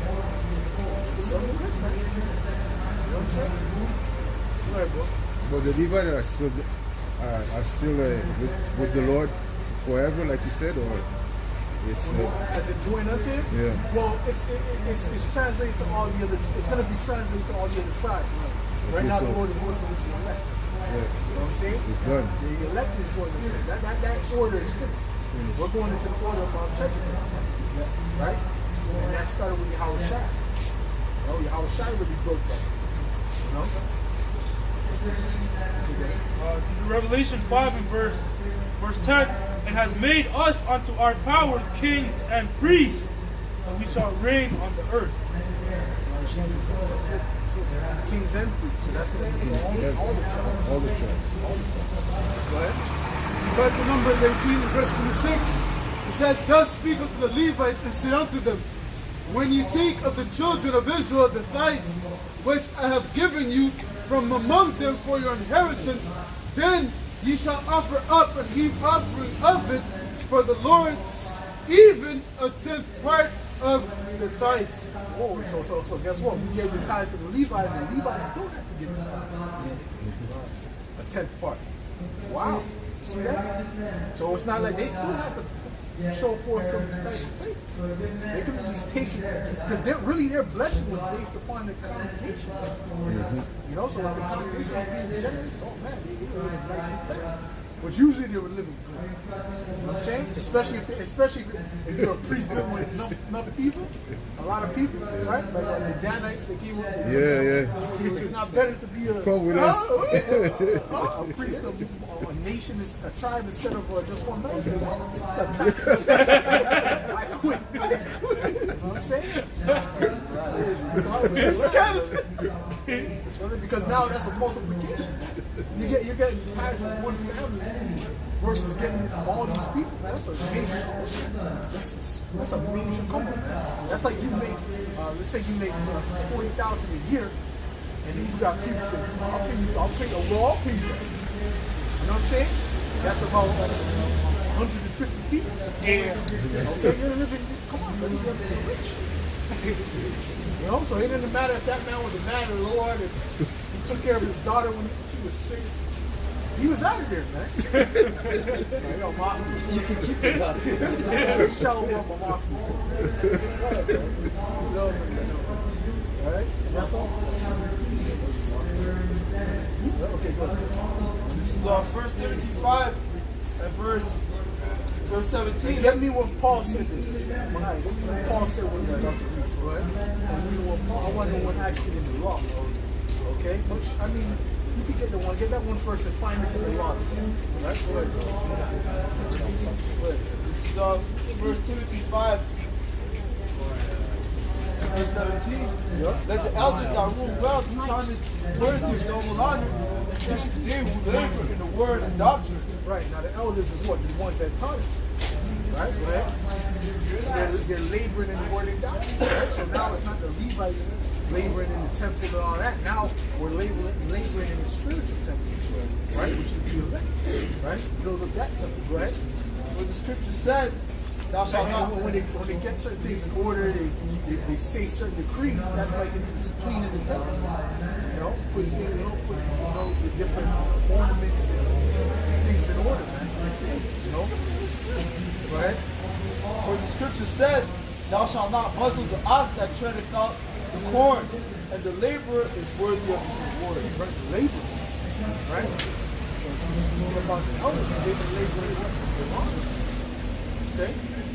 Which the people, give individual camps, tithes and things like that, because we're also laborers, right? And we give our tithes as well. You know?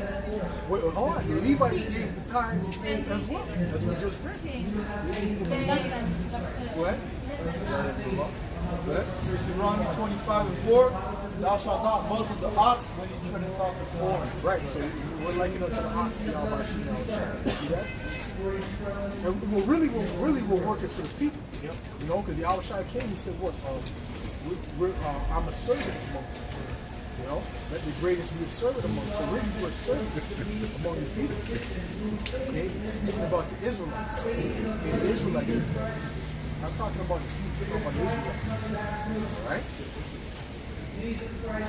Specifically the elect. This is 2 Corinthians 5 and verse 20. Now then we are ambassadors for Hamashiach, as though Yahweh did beseech you by us, as though the Most High did beseech you by us. Pray you in Hamashiach's stead, be reconciled to Yahweh. We want to say that. We're ambassadors of Yahweh. We come in the stead, possessing the spirit of God. We come in the stead of Yahweh. This is we're exhorting you to come back to the Lord. That's right. Like you said, be reconciled to the Most High.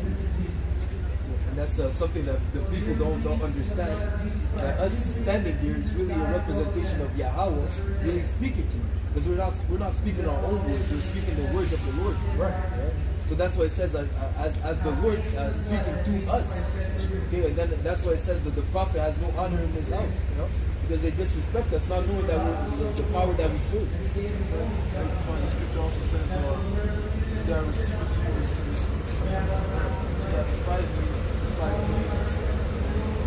You despise me, I sent you. Say that.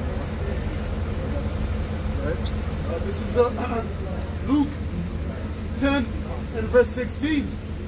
It says, he that heareth you, heareth me. And he that despiseth you, despiseth me. And he that despiseth me, despiseth him that sent me. Yeah, exactly. You know, that's like the brothers were going into. You know, if these people, they refuse us, really they're refusing Yahweh Shai, man. You know, because what was the great commission that Yahweh Shai gave unto his disciples? To go out and preach the word, man. Right? In other words, when they're preaching the word, they're preaching Yahweh Shai, man. You know? So automatically, if they reject us, they're rejecting the Yahweh Shai. And if they reject the Yahweh Shai, they're rejecting the Heavenly Father, man. You know, and we're seeing that today, man. You know, not understanding when they're scoffing and mocking and, you know, doing all these games, playing games with the men of the Lord, they're understanding that they're playing games with the Lord, man. You know? We're just messengers. We're just bringing out the message. Okay? It's just like with the king. When the king sends a messenger, you know, to send a message to whoever, and then, an example that comes to mind is King David. You know, when he sends his men to, I think it was the children of Moab, if I'm not mistaken. And then, you know, how did the Moabites treat the messengers? They cut off their beards and then sent them back. And David saw that as Ammonites. You know, and then he shaved off the half of their beards and their garments and sent them back. How did David take that, man? He didn't take that lightly, you know? You know, he took it as disrespect, right? And then he went and made war with them, man. You're not supposed to treat the messenger of the king with disrespect, right? Because the king is going to have to react. The king is going to have to, you know, come and, you know, represent his men. Because that's like a slap to his face. That's like the parable that Yahushua said. He said, you know, the father sent many servants, and they killed the servants, and then he sent his son to kill the son. How do you think the father's going to react? You know, because there's a chain of command that the Lord set up. Right? We went into actually, like the Heavenly Father, Yahweh is a great king.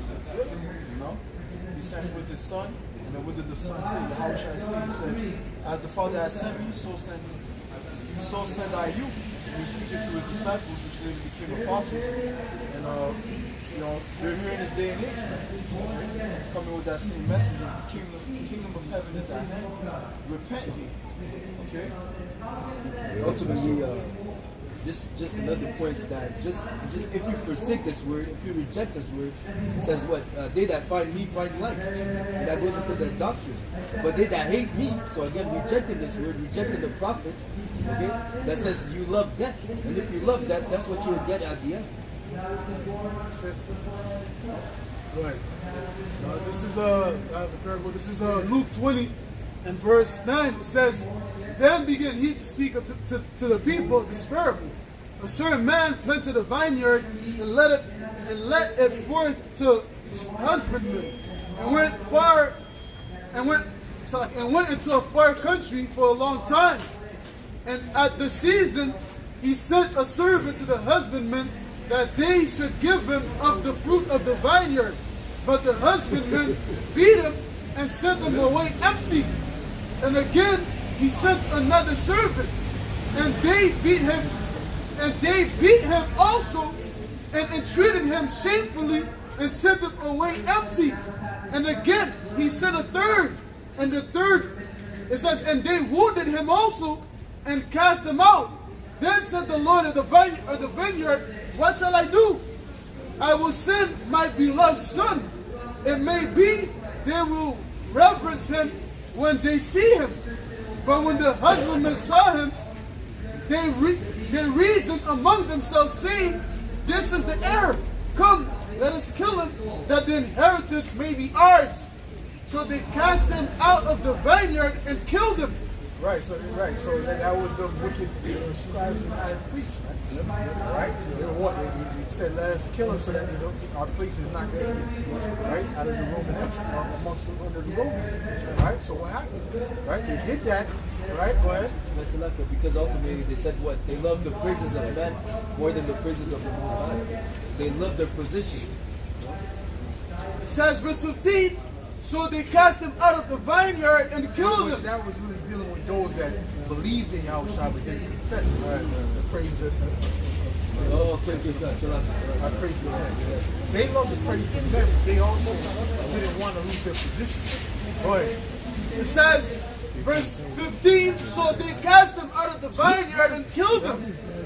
Wherefore, it says, what therefore shall the Lord of the vineyard do unto them? He shall come and destroy these husbandmen, and shall give the vineyard to others. And that's what he's going to do. In other words, he's going to destroy those men that did not believe, you know, and that came up against Yahushua. He's going to give it to those that believe. That's who's going to give the kingdom to. Okay? This is 2 Chronicles 36 and verse 15. And the Lord power of their fathers. That's why I said I was found of them that sought me not. Yeah. You know? Right? Go ahead. It says, and the Lord power of their fathers sent to them by his messengers, rising up betimes and sending, because he had compassion on his people and on his dwelling place. That's a skill.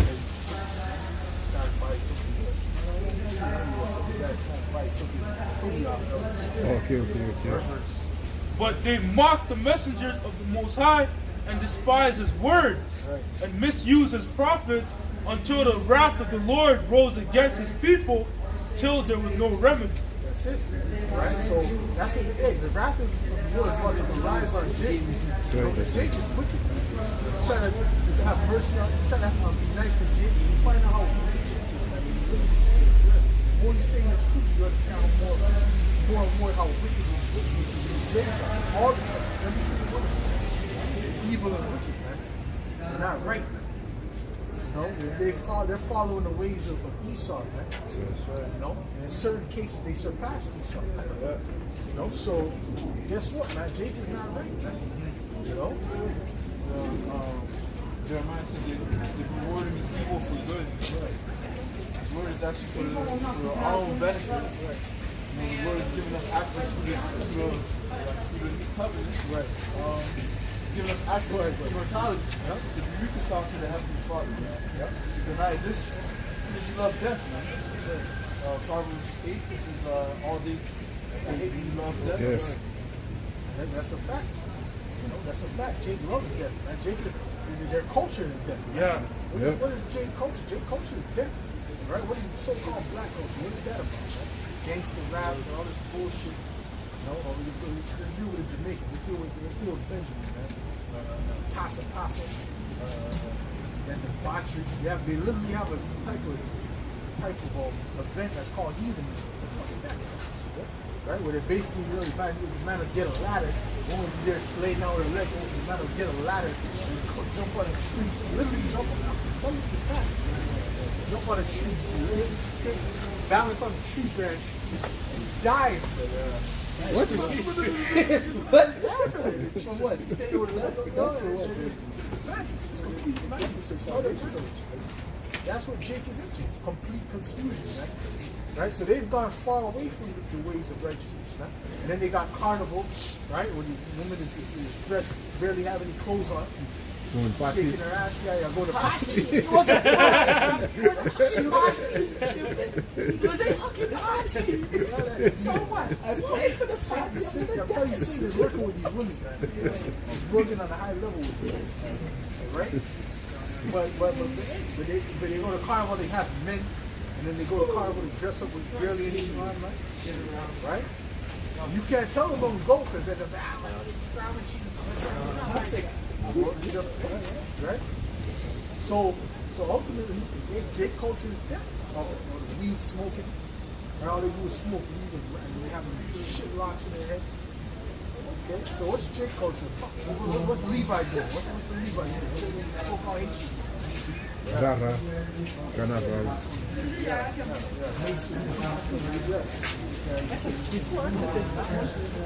Okay, what's the so-called Native American?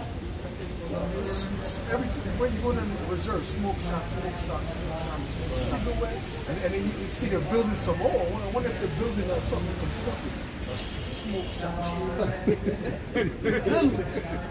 Right? Say, I wonder what this is going to be. Well, let's see if it's, maybe it's a bookstore. Right, man. Maybe it's a bookstore. I don't know how it goes. It's mixed cigs. You know? Huh? I tell you, a vape, then if it's not cigarettes, it's a vape, and if it's not that, it's a liquor. Yeah. So Jake is stupid. Their culture is the culture of death. They're not pushing for the culture of life, which is in the scriptures, man. Right. If they're following the scriptures, it's not what they would be doing, man. Sure. They would be doing the opposite of that. Okay? You see, but Jake doesn't want to follow the ways of life, right? And don't get me started on Christianity. That's a big joke, man. That's a big joke. That's not teaching you anything of the ways of life. That's bringing you further into death. Because they don't even deal with the Bible. That's why that woman, she did the thing with the Hebrews. She's like, I got two Christianities here. I got two Christianities. Where's your Bible? All the Christianities. Why didn't you read them? Because they don't read the Bible, man. All they do is sing and dance and talk about Jesus' love, man. Listen to this guy talking right now. Exhibit A, he's talking. But I guarantee you he's not pulling out no Bible verses. Or he might read one verse, and then the rest will just talk about the love. Jesus' word.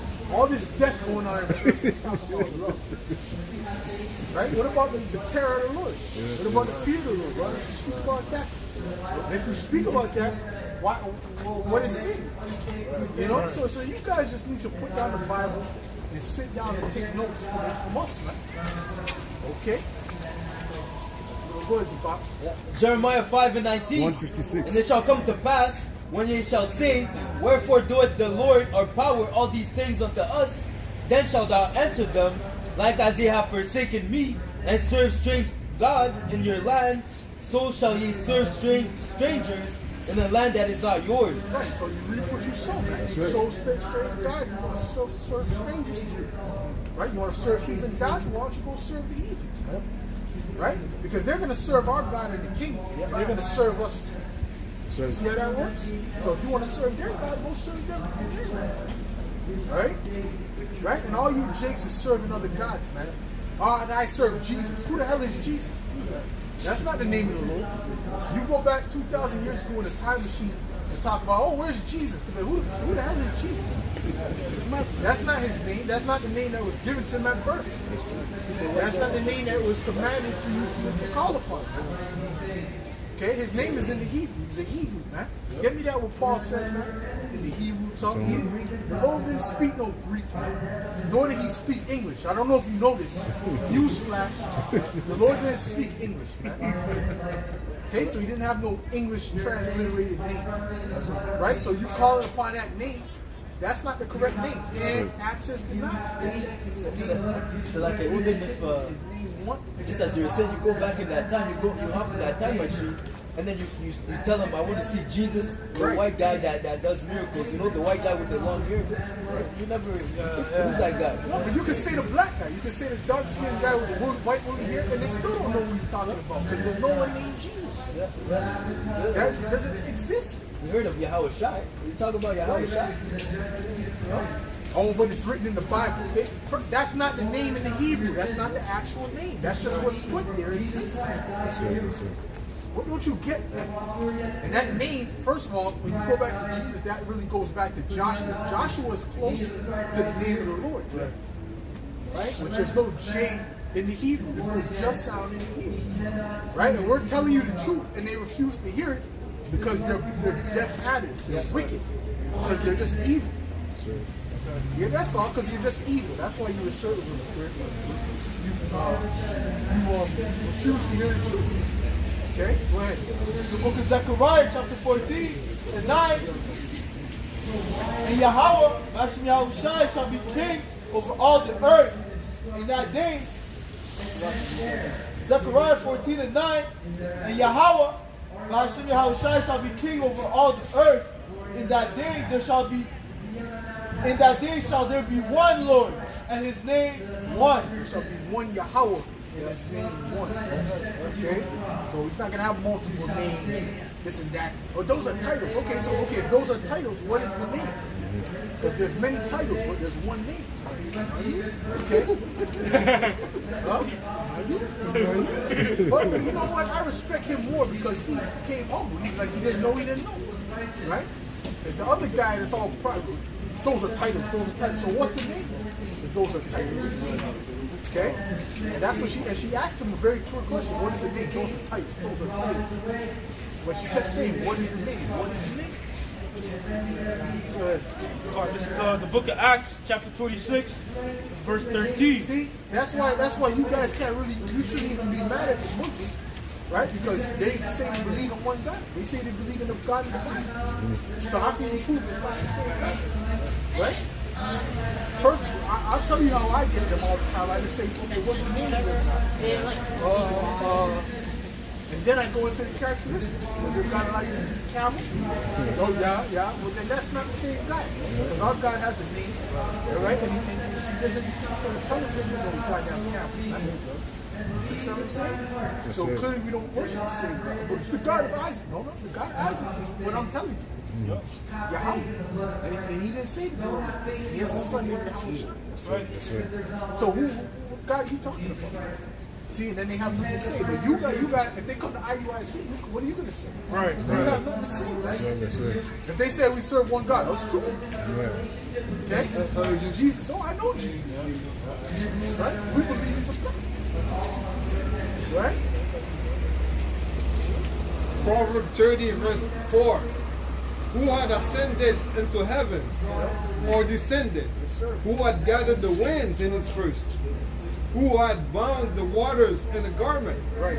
who had established all the ends of the earth. What is his name?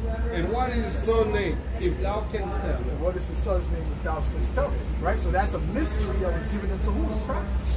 And we know that mystery. That's the first thing you should know. Right? That's the first thing you learn when you come to the truth, is the name of the prophets. True name. Not no, as the Apostle Paul calls it, hillbilly Hebrew. Cool name. Okay? Yo, that would have you crying. That was crying. When he said you got cool fella, I was crying. I remember I learned about that, the big-headed scientist. Yeah, well, you said that last week. I learned about that when I was a kid. The man that, you know. Yeah, the big head. I remember as my uncle, you know, he taught me some things. He told me to eat him like so-called like things like devil. And I received all that stuff, right? But there's certain things he was saying, it's just ridiculous. You know, I didn't say anything. I was sitting there as a kid, you know, it's ridiculous, you know? Oh, no. You saw, yeah, you know, they were invented in the lab by Yakub. so I was like, oh, yeah? But I didn't believe that shit, right? And then there was another breakdown that they had that they descended from wolves. I said, come on. What? You know? You're telling me my friend Dylan,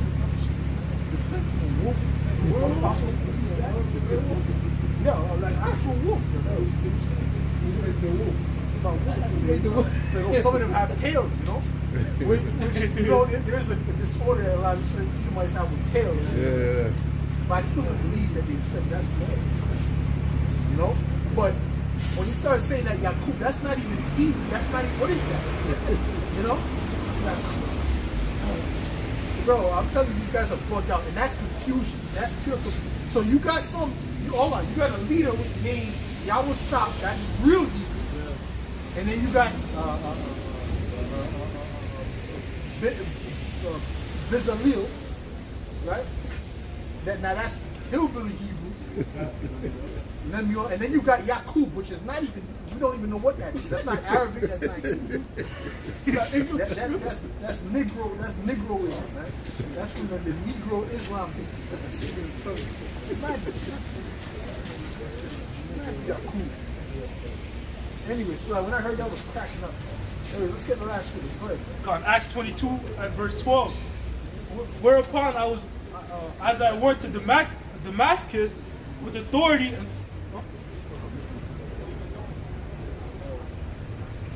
Looking for. yeah.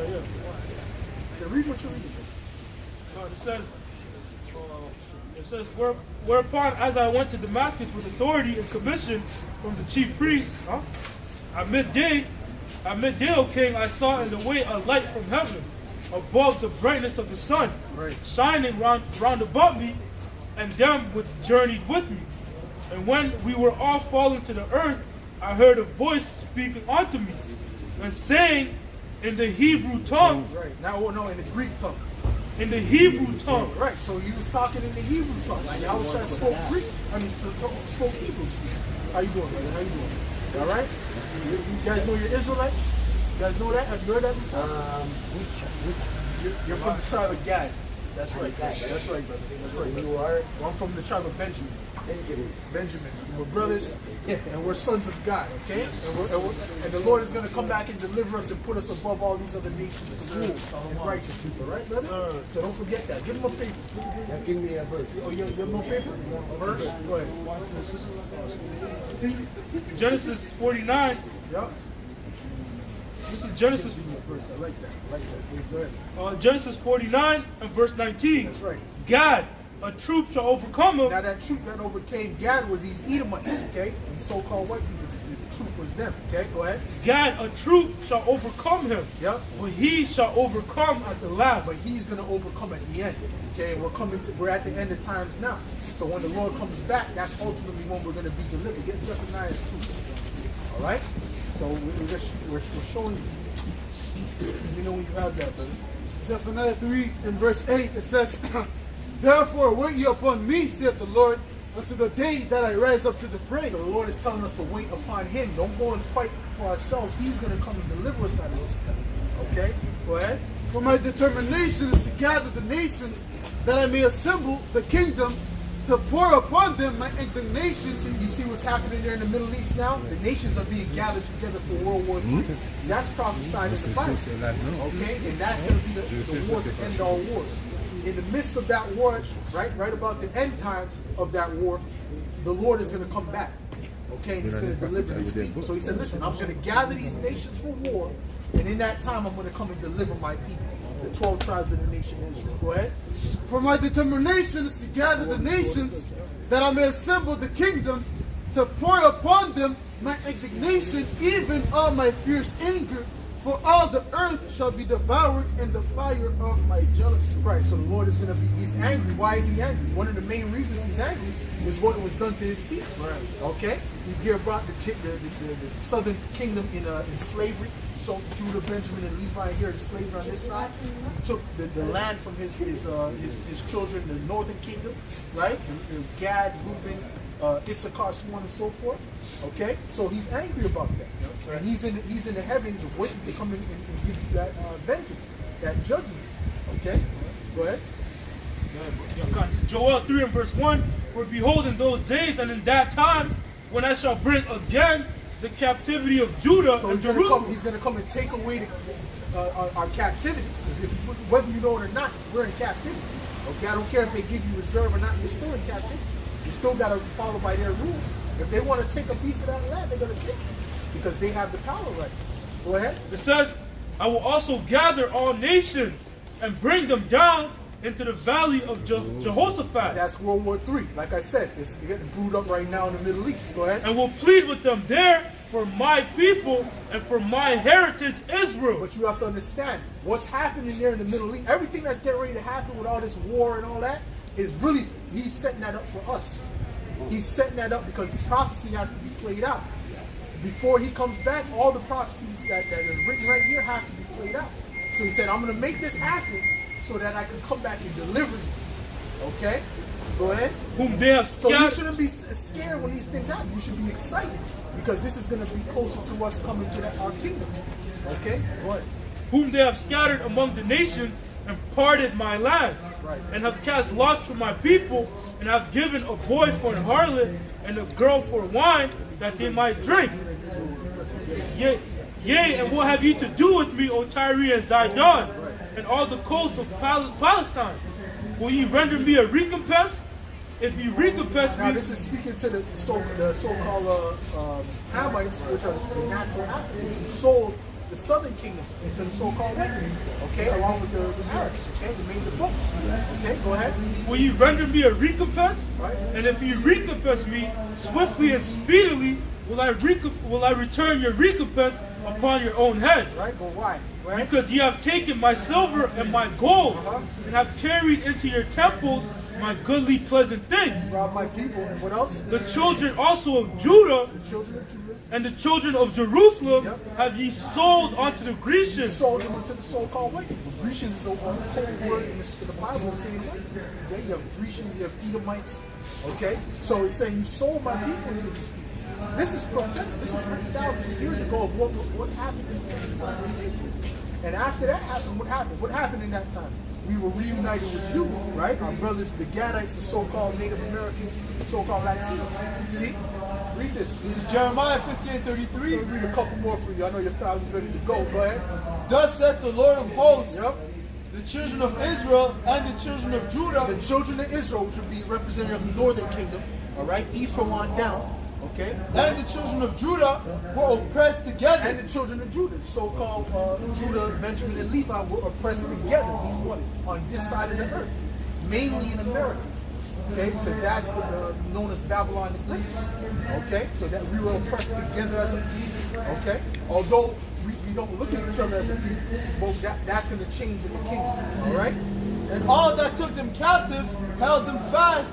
All They right, brother. refused No problem, to brother. let Take them care, go. man. Make sure you have. Remember, you're an Israelite. They don't forget that. You're Israelite. Yeah. That's right, brother. God. Shalom, shalom, shalom, shalom. Go ahead, man. This is Zechariah 2:8. For thus saith the Lord of hosts, after the glory hath he sent me unto the nations, which spoiled you. For he that touches you touches the apple of his eye. Right, he that touches his people touches the apple of his eye, man. That's like someone does something to your son and your wife, you know, you don't want to kill them, right? So guess what? That's how the Lord feels about what was done unto us, man, by these other nations. All right, so with that, we're gonna close up, man.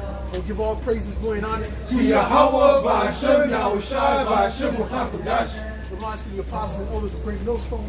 Salutations, much love and respect to you brothers out there pushing this word out in truth and sincerity.